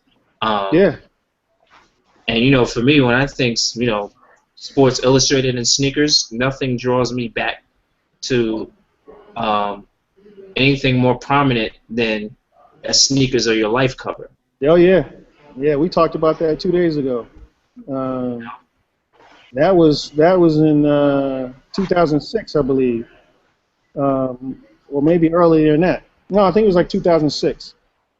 Well, you spoke to them about it? Yeah, or 96. Sorry, I think it may have been 96, actually. Oh, you talking about the cover? Yeah. The cover's 1990. 90, okay. Yeah. Yeah, no, we're just talking about it. So every morning we'll post all this up at the end of the class. So there'll be a worldsneakerchampionship.com, and we'll post up my daily kind of lectures. we'll post up daily interviews we did with certain students every day. So we'll start posting some of that stuff up at the end of the class. So you'll be able to kind of see the topics we covered. So every morning we identify a sneaker fact in history, and identify an important person in sneaker history, a certain website and or book, and then Bruce Lee quotes. Just ready to ask about that because I see the wall behind you. Oh yeah, the studio's full of it. Where we'll post all that up afterwards, so you'll be able to see every day kind of what the quote was, what the fact was, the video stuff. D, I need to rap to you about editing this video that I'm crafting. No problem. So every day we film about an hour's worth of video. Okay. Tracking the progress of every day, and so we'll have some video to send so you can work your magic, and so we can put that up as well. Okay, perfect. But my goal was really just to bring people in, because I think the people, the sneaker culture, they just see the end result. They just see the shoes on the shelf, or they see the shoes on sites, but they never see how they're made. They never see the inspiration and the time and the effort that it takes to go into creating it. So our goal with this class in particular is to actually show you, let you in from day one all the way to the end of what happens. And, you know, that's why the Nice Kicks is there, so you can kind of get it firsthand from every student, like, this is what we did today. Mm-hmm. Just to let people know it's not as easy as you think, but there's more to it behind it. Yep. Totally appreciate that aspect. Maybe the dude from Heyday Footwear can, you know, pay attention to it. Wow. That was you know, every PENSOLE student should watch episode 300. Every PENSOLE student should watch episode 300. They should. No, I'm just joking with him. But I did see on LinkedIn he got a new job somewhere. So, as I got another personal question for you from a design perspective. Yeah. You know, KD kind of started it off with, you know, his potential move, but as a designer, are you excited about what some of these potential challenges are coming up for where these athletes are going to go and who's actually going to be designing their shoes and what the hell they're going to look like? Does it make you want to jump into the fray sometimes? No. Not even. You answered that way too fast. No. No. I tell you the truthful reason. The truthful reason is me being out of corporate. It allowed me to fall back in love with design again at its purest form. And a lot of the product that's created, not to the fault of the designers, but it's a bit commercial and diluted to appeal to a lot of people. And if you ever get a chance to see the original designs of stuff or the true intent sketches, if you're able to see that kind of stuff, that's the stuff. Hey, hold on a second, fellas. All right. The Bruce Lee wall. The Bruce Lee wall, exactly. Man, let me tell you something. That thing is ridiculous. The first thing I noticed when I walked in. That's crazy. What was your experience, Jesse? Like, talk about when you went down and, you know, you and I spoke off record, you know, before the show actually last week. Your experience when you went in there. First, while we're on camera and we're rolling, I want to let everybody know, thank Dwayne for allowing me access to the school and to come be a part of that inspiration up close and personal. Mm-hmm. You know, he's been able to create a space that's unpretentious, original, authentic, and teaching.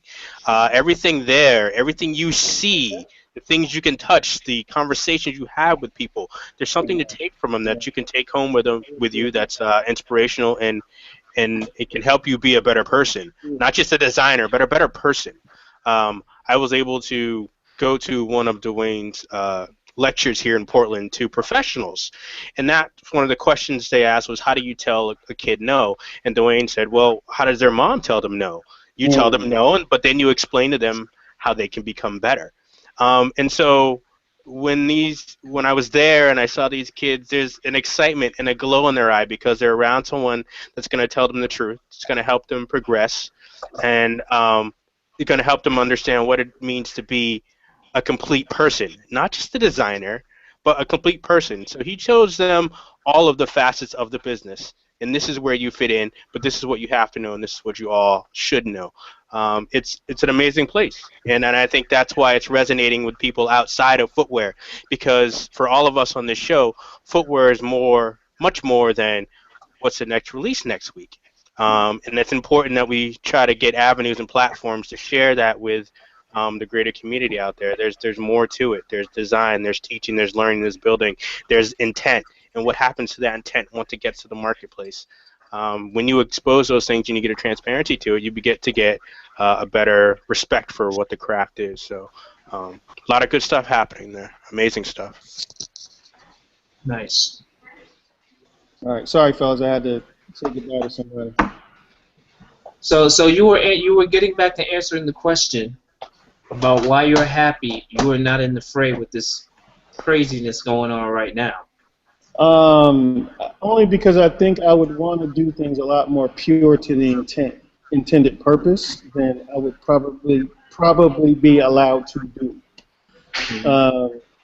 Where again, like I said, if you are able to see the sketches of where it starts and then where it ends up, they're really different. I understand it though. I lived it for many years, so I get it. You know, you get the idea of commercialism and capitalism and making it appeal to multiple people, but it just wouldn't be as fun to me anymore, and it's not as fun to me anymore to do that.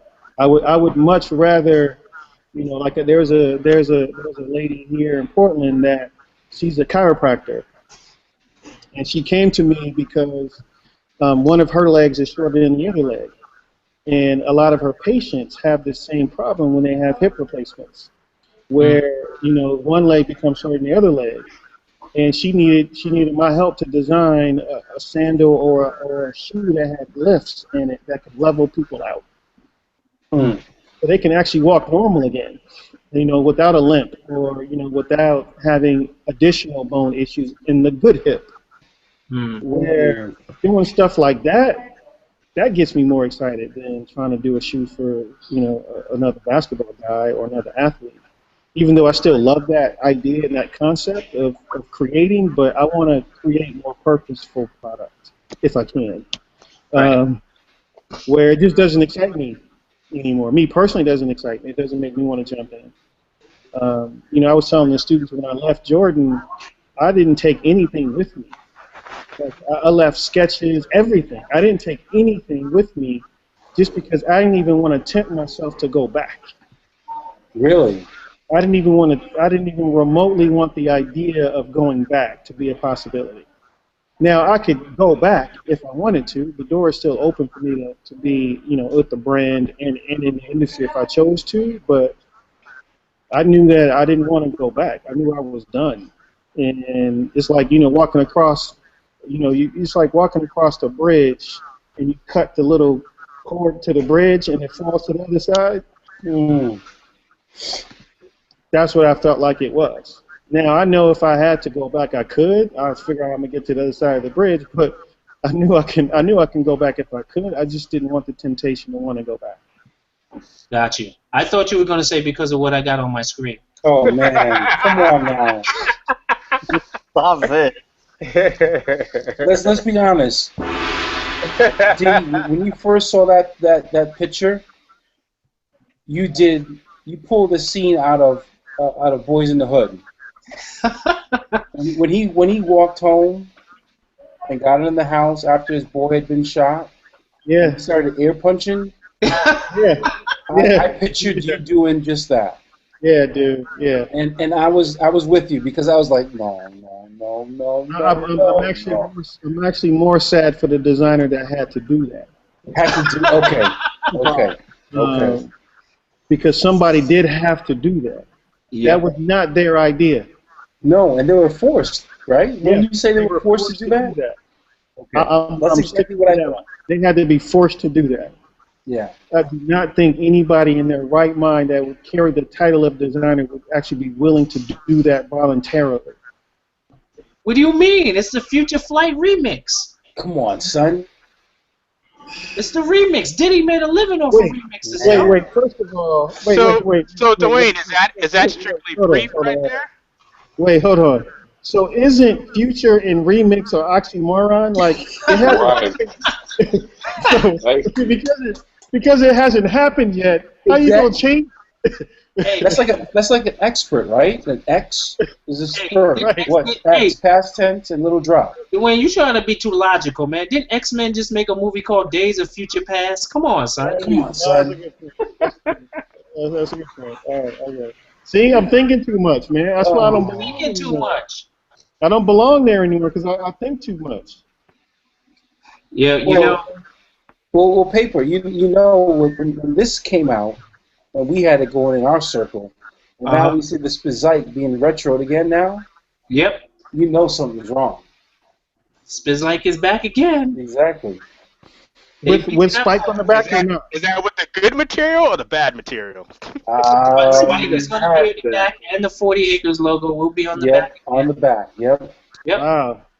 Wow. Yeah, but they said the new material is going to be on the 215 or the 214 retro line. So is this part of that or no? Look. Let's talk about this Future Flight remix. Come on.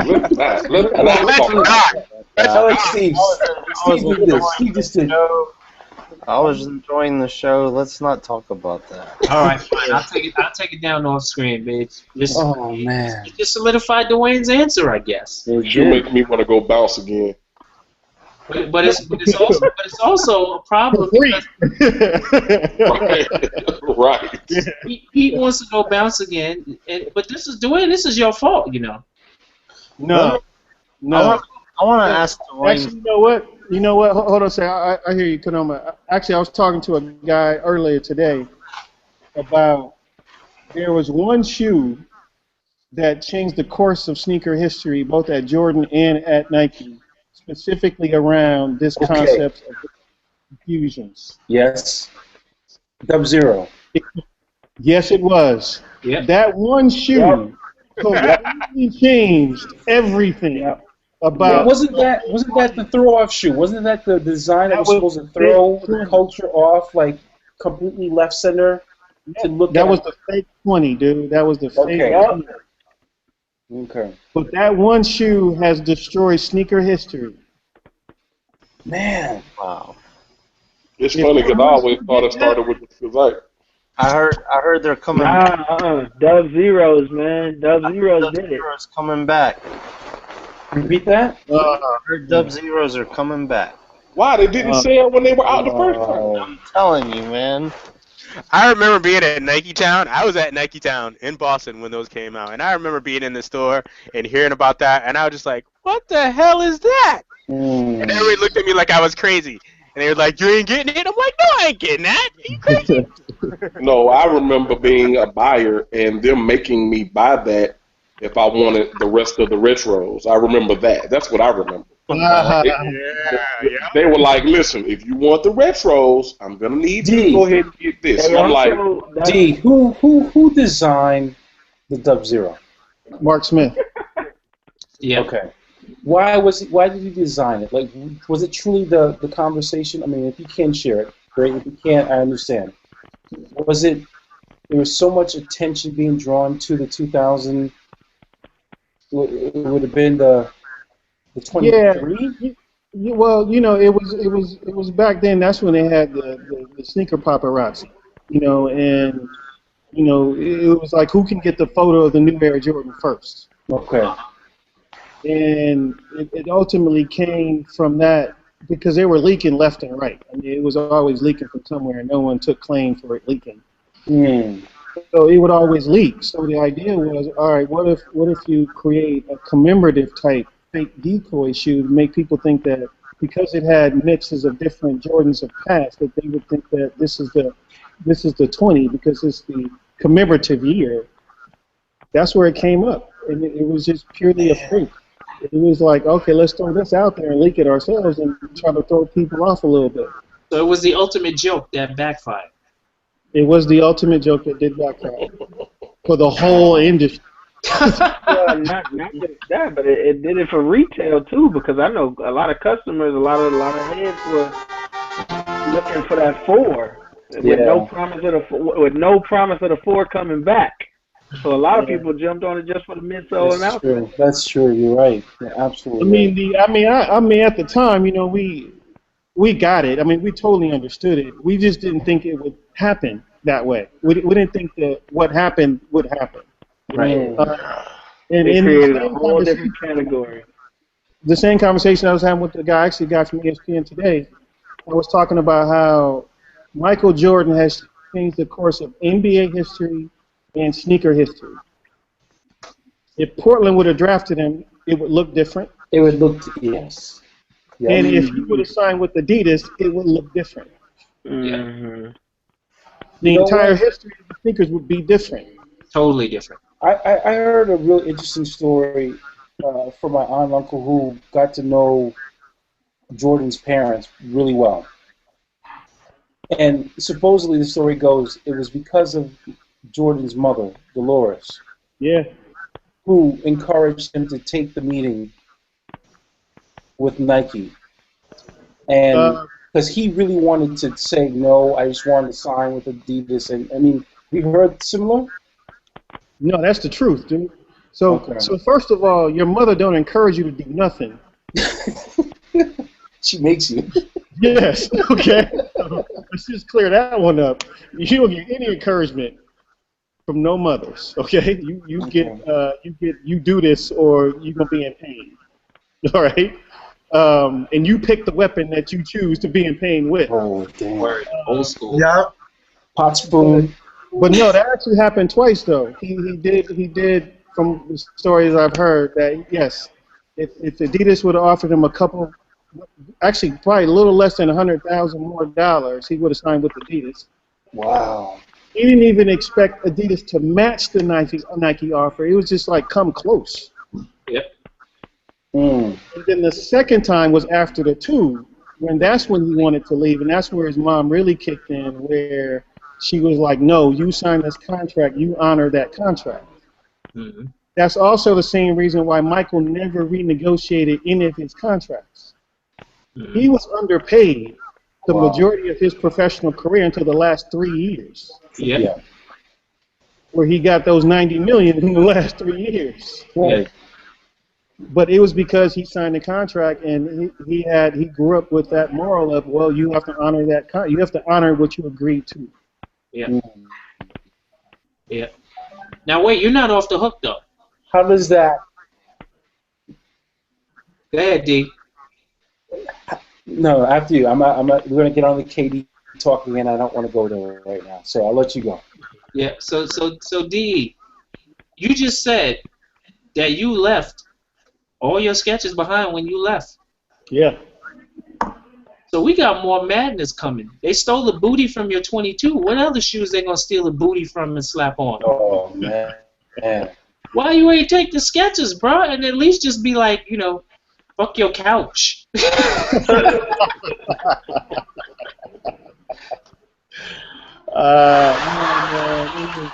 As I told you, dude, it was really just like, hey, you know what? I'm done. I'm good. I'm finished. I don't want to go through that process anymore. Because you know what's going to happen, right? They're going to steal the ass from all your shoes from the sketches they find. This might be... No, but I'm telling you, dude, there's so much good stuff that never sees the light of day. That's all I want never sees the light of day.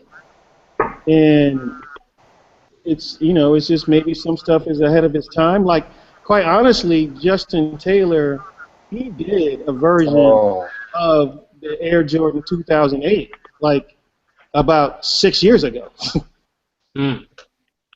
It's just, it wasn't a Jordan, and no one could fathom the idea of doing a zipper high top sneaker at the time. Huh. Check that. It's like stuff like that where you too far ahead in some cases where it's not digestible. And then when you get to a certain point, you might not be that willing to take too many chances with things because of fear of it doesn't sell, which is a real problem. I get it. You don't want anything that doesn't sell, because if it don't sell, it's the designer's fault. Even though somebody else told them to do it, it's the designer's fault. Here's another PENSOLE question, another interesting PENSOLE question for you. Do you imagine, or have you imagined a day where one day an athlete from any particular sport where signature shoes are needed walks into PENSOLE and goes, I want you guys to do my shoe, or I'm not going to do the deal? I think that will happen. I definitely think that. Yeah. No, that will happen. And it's it's not so much that we do anything special. I think it's just more of they may resonate more with what we're doing as far as kind of the whole holistic idea of kind of training the next generation. Where if they want to be the next generation, maybe they should tap into the next generation. Yeah. Indeed. Simple as that. Do you also ever envision PENSOLE, collectively or anyone individually from the program being tapped to design not just footwear but possibly even apparel for one of the future Olympic teams? Yeah. Half of that has already happened. They got a real job. But yeah, some of that is happening now. Surprisingly, there's some students working on some pretty important stuff. I can't talk about it right now, but they're actually working on some stuff that is way above their pay grade. But because they have talent, they're given the opportunity to do it. Amazing answers. I'm done. Anybody else got questions? Because I need to digest what he just said. Well, that's kind of what I was going to ask. Can you say that last piece again? Couldn't say it again. What did you say, Kadoma? What were you going to say? I think Jesse asked you to repeat it. What you just said. About people working above their pay grade? About that he can't say nothing? Yeah, I think what it was.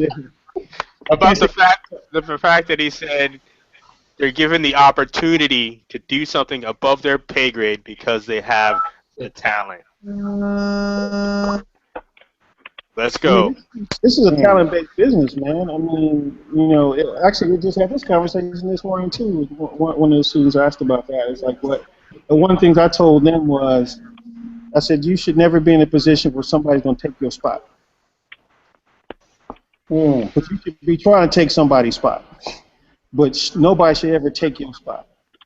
And if you have that mentality that you're not going to lose, that you're not going to be defeated, that's a different type of hunger. That's a different type of level of competitiveness that you need to have to be successful in this industry. If you don't have that level of confidence, don't even bother. Don't even bother trying to be in this industry because you're going to get ran over. And somebody's going to take your spot and step on you. Take your chain, take your bike, and ride it in front of you like Devo.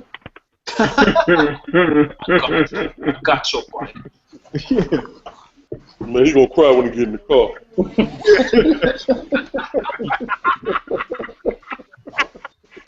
Oh, man. So, D, we got till August 22nd, right?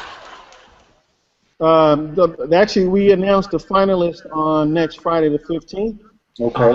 I'm working with Sports Illustrated right now to see if we can get that up live on sportsillustrated.com. And then we all head to Vegas, and the voting goes up. It should go up on Saturday, the 16th. So it'll be up on si.com.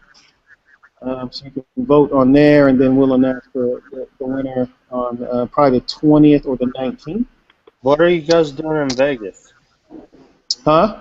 What are you guys doing in Vegas? It's the Magic Show. It's in Vegas. Okay, and you guys are all going there for the footwear portion, or what's going on?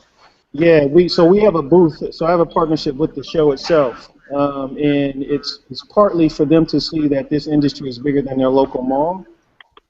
So they can be in a building with 1,700 other footwear companies, so they can see just how big the industry is, network with some industry execs, maybe push their portfolio around and get it big. Okay. Yeah. So in essence, they're doing the work in Portland, and basically just to get ready for Vegas, so they can kind of shop themselves around and kind of jump basically right into the industry. Yeah, so actually they'll get 3 opportunities to shop themselves. The first one is Friday when Nike comes in. So the Nike design recruiter comes in on Friday to pitch to them, this is what we expect of you as a Nike designer. This is how you can get into Nike. The same thing happens the following week with the Adidas recruiter comes in, does the same exact thing, and then they get the whole industry the next week after that. That's dope. That's great, man. You know what? I wish they had this for all types of industries. You know, this is it's dope the way you're setting people up, because this rarely happens nowadays. Hey, I can, and I told them this morning too. I can lead you to the well. I'm not gonna put your head down and make you swallow. Hey, yo. Right. It's on you after that. I can get you there though. You gotta do the work. You gotta do the work. Yeah, absolutely. You gotta do the rest though. Walking and talking, and then some. You gotta do the rest. What have been some of this? I'm sorry, D. Go ahead. Go ahead, bro. What are some of the? You said you've been inspired by a number of the people's, the students' stories and their journeys to get there. You shared the one about, the mother who had to pawn her jewelry to pay for. Yeah. What are some other ones, if you don't mind sharing? Like, what have they shared with you? How have they opened up and told you, like, I know I needed to be here, and this is what I did to get here? Yeah, pretty much, man. I mean, whether it's, it's a quit your job, try to hustle and get a visa at the last minute, multiple things. But I think that it's humbling only because it's something that, as a designer, when you get in and you work in professionally, you kind of take it for granted a little bit. You take it for granted the opportunities you have to be in this country, first of all. There's some talented people in this room that aren't legally allowed to work here. Wow. And because they have to figure out visa situations and everything else. So, that alone is humbling to know that you're in a country that you can work freely. But some people can't, but they should be able to. And then even, like, I shared this story with the Jordan team, too, about, the one kid coming from Africa, where, like, his dream was just to own a pair of Jordans, okay? Wow. That was just to own a pair. Damn. So we going to Jordan next week. So I'm gonna take him up there so we can actually see where all the shoes are created and meet. He already met the designers, but he'll be able to see where it comes from, and more than likely he'll get a free pair. Okay. But it's and that's special for him. I mean, that's a milestone in his life. Well, it's something that we take for granted. Where when I was there, I'm there all day, every day. Maybe upset, not wanting to be there, but it's people who do whatever it takes to be there. And it was just a reminder for the kids, the designers that are still there. It's like, hey, there's people that treat this brand a different way. They idolize that brand. They have a different emotional attachment to it that when you're too close to it, you take advantage of it, or you don't appreciate it. And I think for me, it's good to be reminded of that. every once in a while. And I think what PENSOLE does for me, it reminds me of how blessed I was to be able to do what I did, Mm-hmm. do it with the people I did it with, and now what I'm able to actually give back to them. Where every class I have that moment of just being. And that's really important, what you said in terms of being able to teach. And you said it in the video, with the Wacom tablets is, when you teach, you have to, you're paying it forward, but you're also sharing. You're sharing all the skills that you have, that you've gained, that you've kind of filled your toolbox with, your arsenal, your bullets, your hustle, your drive, motivation. So. Yeah, and even the Wacom thing, dude. That I didn't even ask for that, man. They saw. They basically saw like, oh wow, we make designer tools to make designers better in some cases, and you're trying to do the same thing. And all right, here's $15,000 worth of equipment for you to use for your students to use, and this is where it gets even better, dude. All they wanted to do was just film it, right? That's all they wanted to do. They film it to make a promotional video for themselves. It ends up being a promotional video for me. Exactly. Absolutely. So it's like, you gonna give me free product and exposure? Shit. I think I'll take that. I'll take that. You want some water? You want to see it? Can I buy you a drink? Want some Snappy Joe? Can we go to free dinner at the hotel? Correct. Yeah. Man. No, but again, you're doing, and you hear this all the time. I know you do. And we talk about this one-on-one. What you're doing, you're changing lives. And it's something that not a lot of people have an opportunity to do. And the companies may want to do it, but they don't know how to. Yeah. And you're doing it. I mean, talk about being a change agent. I mean, when you enlisted as number 70, and I was showing this to my friends this past weekend, number 70 at Fast Company. I said, 70, don't think about the number. Just think about the fact that this man is in this magazine and is in the conversation out of all the millions and billions of people in the world of how he's changing people's lives on a day-to-day basis. Like, just sit and think that. Think about that give it 5 seconds.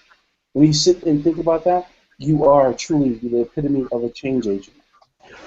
Well, I appreciate that, bro. Actually, Robert Greenberg, who on Skechers, one of his favorite sayings was, when you do something right, or if you have a successful product or something, he's like, yo, go ahead and take 5 minutes off. 5 minutes off. Just to enjoy it and soak it in. Yeah, go enjoy yourself for 5 minutes. Go take 5 minutes off.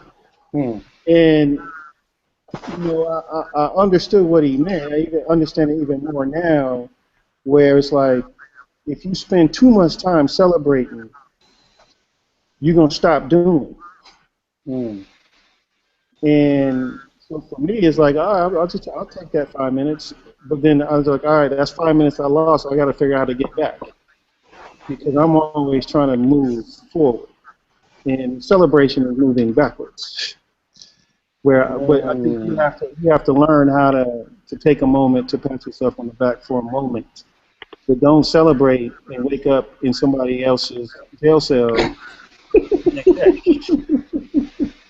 That's usually what happens. You get married to somebody, tooth missing, and she was actually a man.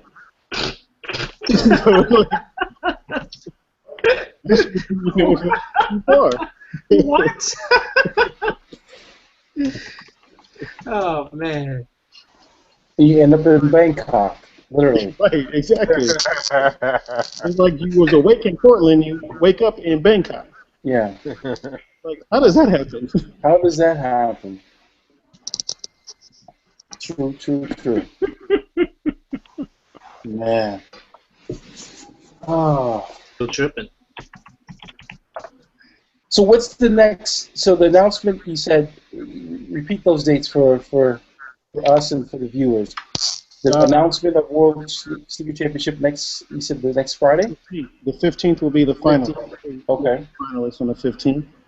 And then the ultimate winner on either the 19th or the 20th. I have to figure out which day. We just finished designing the World Championship belt. Nice. So that's in the process of being made right now. So the winner will get a life-size belt, like you just knocked out somebody in a ring type belt.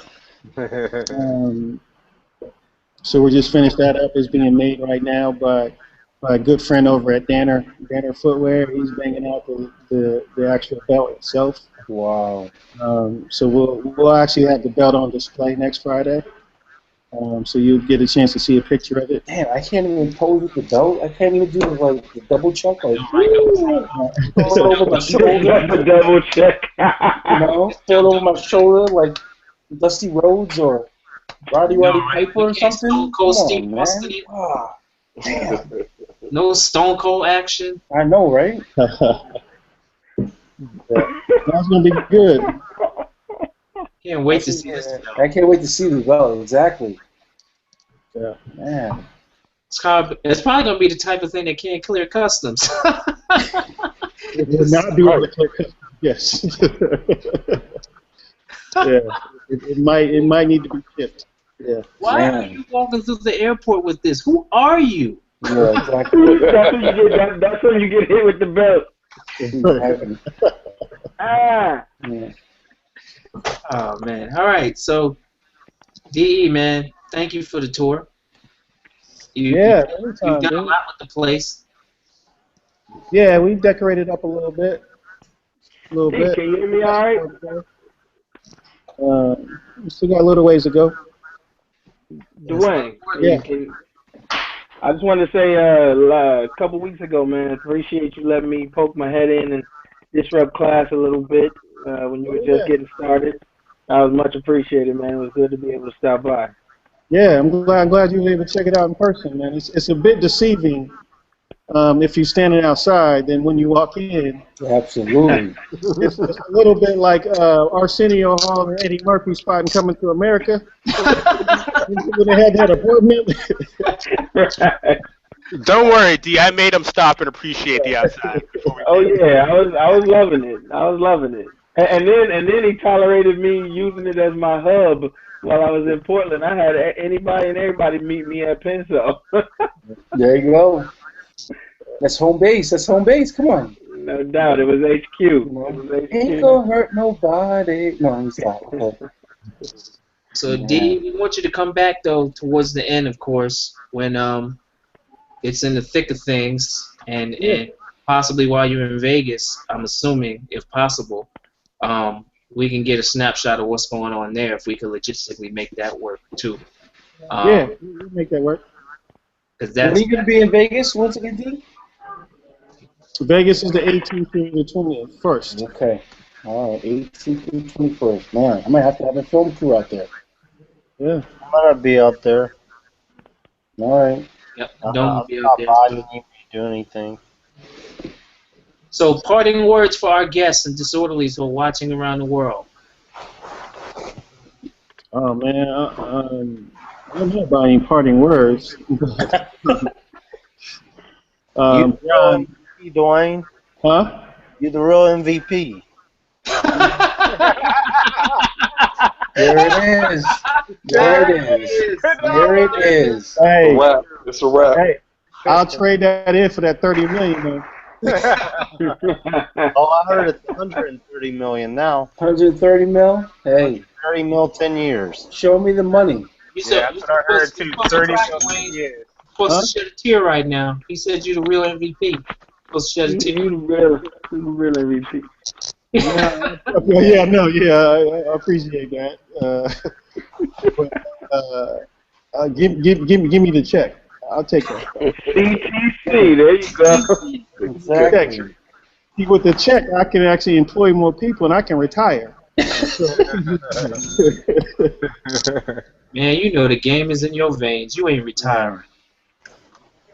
I know, that's the sad part, bro.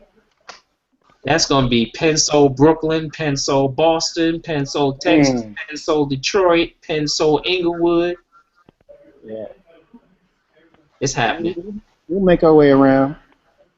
I Well, at see. least we go to Milan or something. I want to go somewhere fun. I don't want to keep going back to Inglewood. Shit. There you go.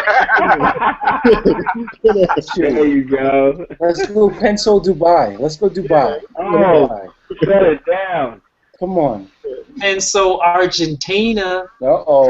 You'll have another story about somebody quitting their job. I'll be with you. Like, yo, I got my shots. I got my shots in the refrigerator already. I'm ready. Right. Oh boy, I'm an Eagle Scout. I'm an Eagle Scout. I'm not gonna lie. I sacrificed it all. Exactly. Yeah. Can you say Brazil Olympics? Just for clarification on coverage, DE. Sneaker Olympics, huh? Olympics, Brazil. There you go. Hey, you know the lead up to that is beautiful anyway, because Portland got the World Indoor Track and Field in 2016. Oh, listen to this guy. See? You gotta keep me important, man. I'm just trying to let you know where I'll be sleeping that week. I just let you know what's going to be my HQ that week. Listen to this guy. So, D, for clarification, for those who want to catch up on coverage of what's going on with the World Sneaker Championship, we have nicekicks.com that's putting up coverage, daily coverage. Little clarity on the SI coverage for us. So that'll drop. They're gonna drop the web story the day after the winner is announced, so the 21st. Okay. So it'll be it's supposed to be a pretty in-depth feature where they're gonna cover a few different topics. I don't know how deep they're gonna get in some of them. I told them to watch themselves if they go too far and open up Pandora's shoebox. You might be careful what come out of that one. But no, they're gonna do a nice feature on .com, and they're gonna do a nice feature in the magazine as well. I'm not sure when the magazine one will drop. More than likely, probably a week after the web one will drop. More of a pictorial in the magazine. Yeah. So the photographer was here for the last few days. He's coming again next week. He wants to kind of capture as much of the, kind of behind the scenes action. People sleeping on the couch. Constipated on the toilet. No footage of the dice games. Yeah. Exactly. But no, he's actually catching a lot of footage where just really kind of documenting kind of what they're doing. So he's here all day, all night, just taking pics and doing it. So I'm curious to see how the pictorial will turn out. Good stuff. And then I'm not sure when the Forbes thing will happen. So. Okay, so I guess it's just a matter of us getting updated and continuing to push the information along. But yeah. Good stuff just the same. Good stuff just the the same. I do want to give a shout out for Matt for Nice Kicks, for willing to put that up there and share it with his audience. Matt and I go back a few years as well. It was real easy. I reached out I texted him real quick, said, hey, would you want to work with me on the World Sneaker Championship?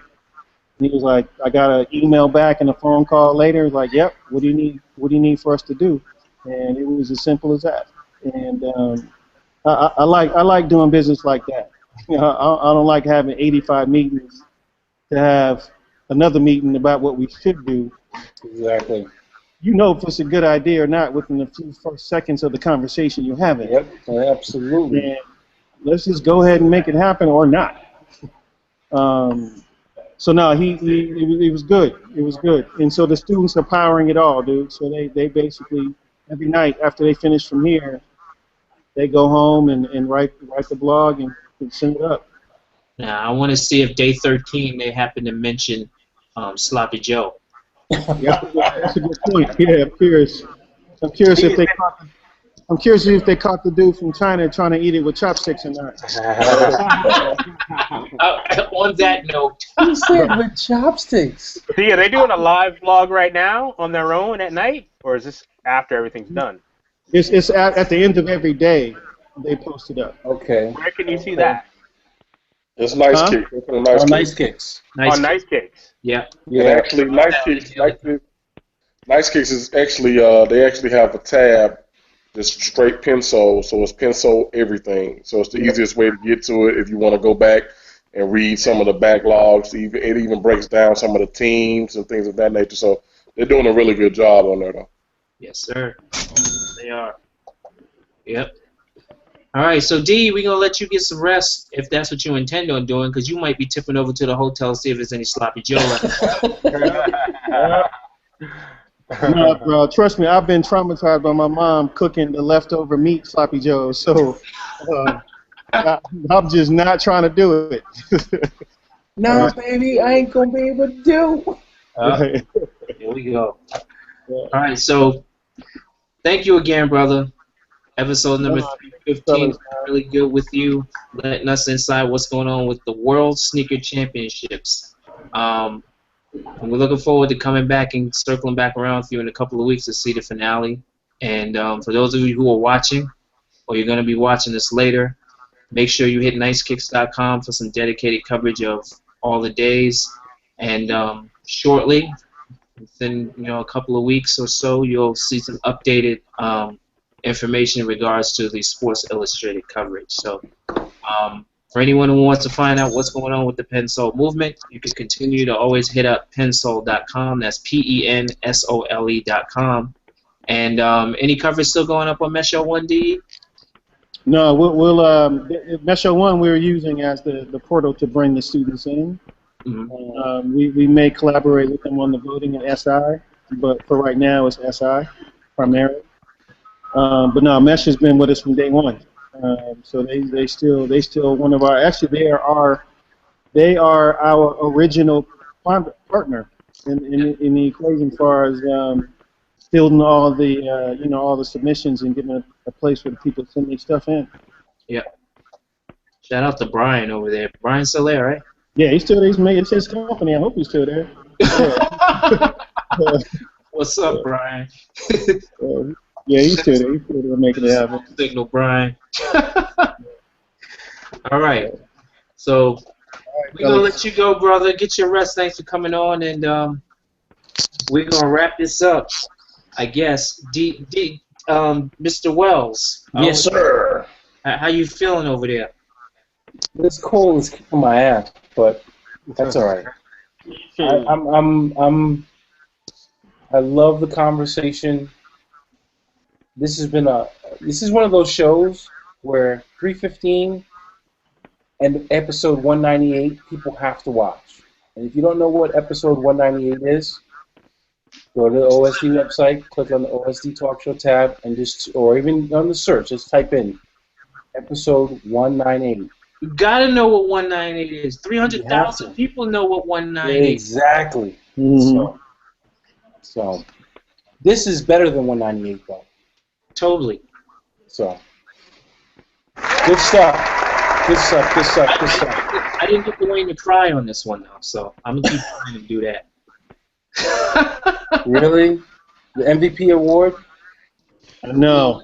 We're gonna have to have a sneaker summit in Portland, Oregon. Come on, Kadoma. Yeah, I'm putting you on the spot on the show, live and direct.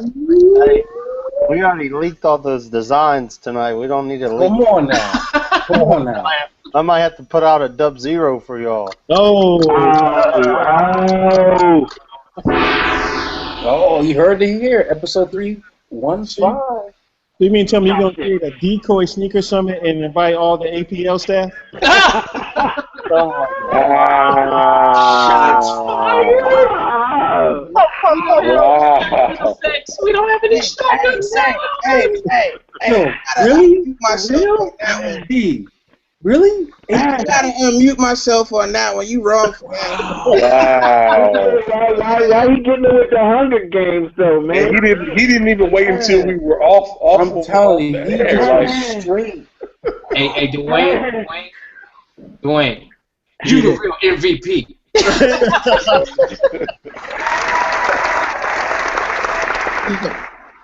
All right. Oh, okay. So let's wrap up episode 315. Hey, that's a Hall of Fame move, man. I can't. Put your jersey up in the rafter.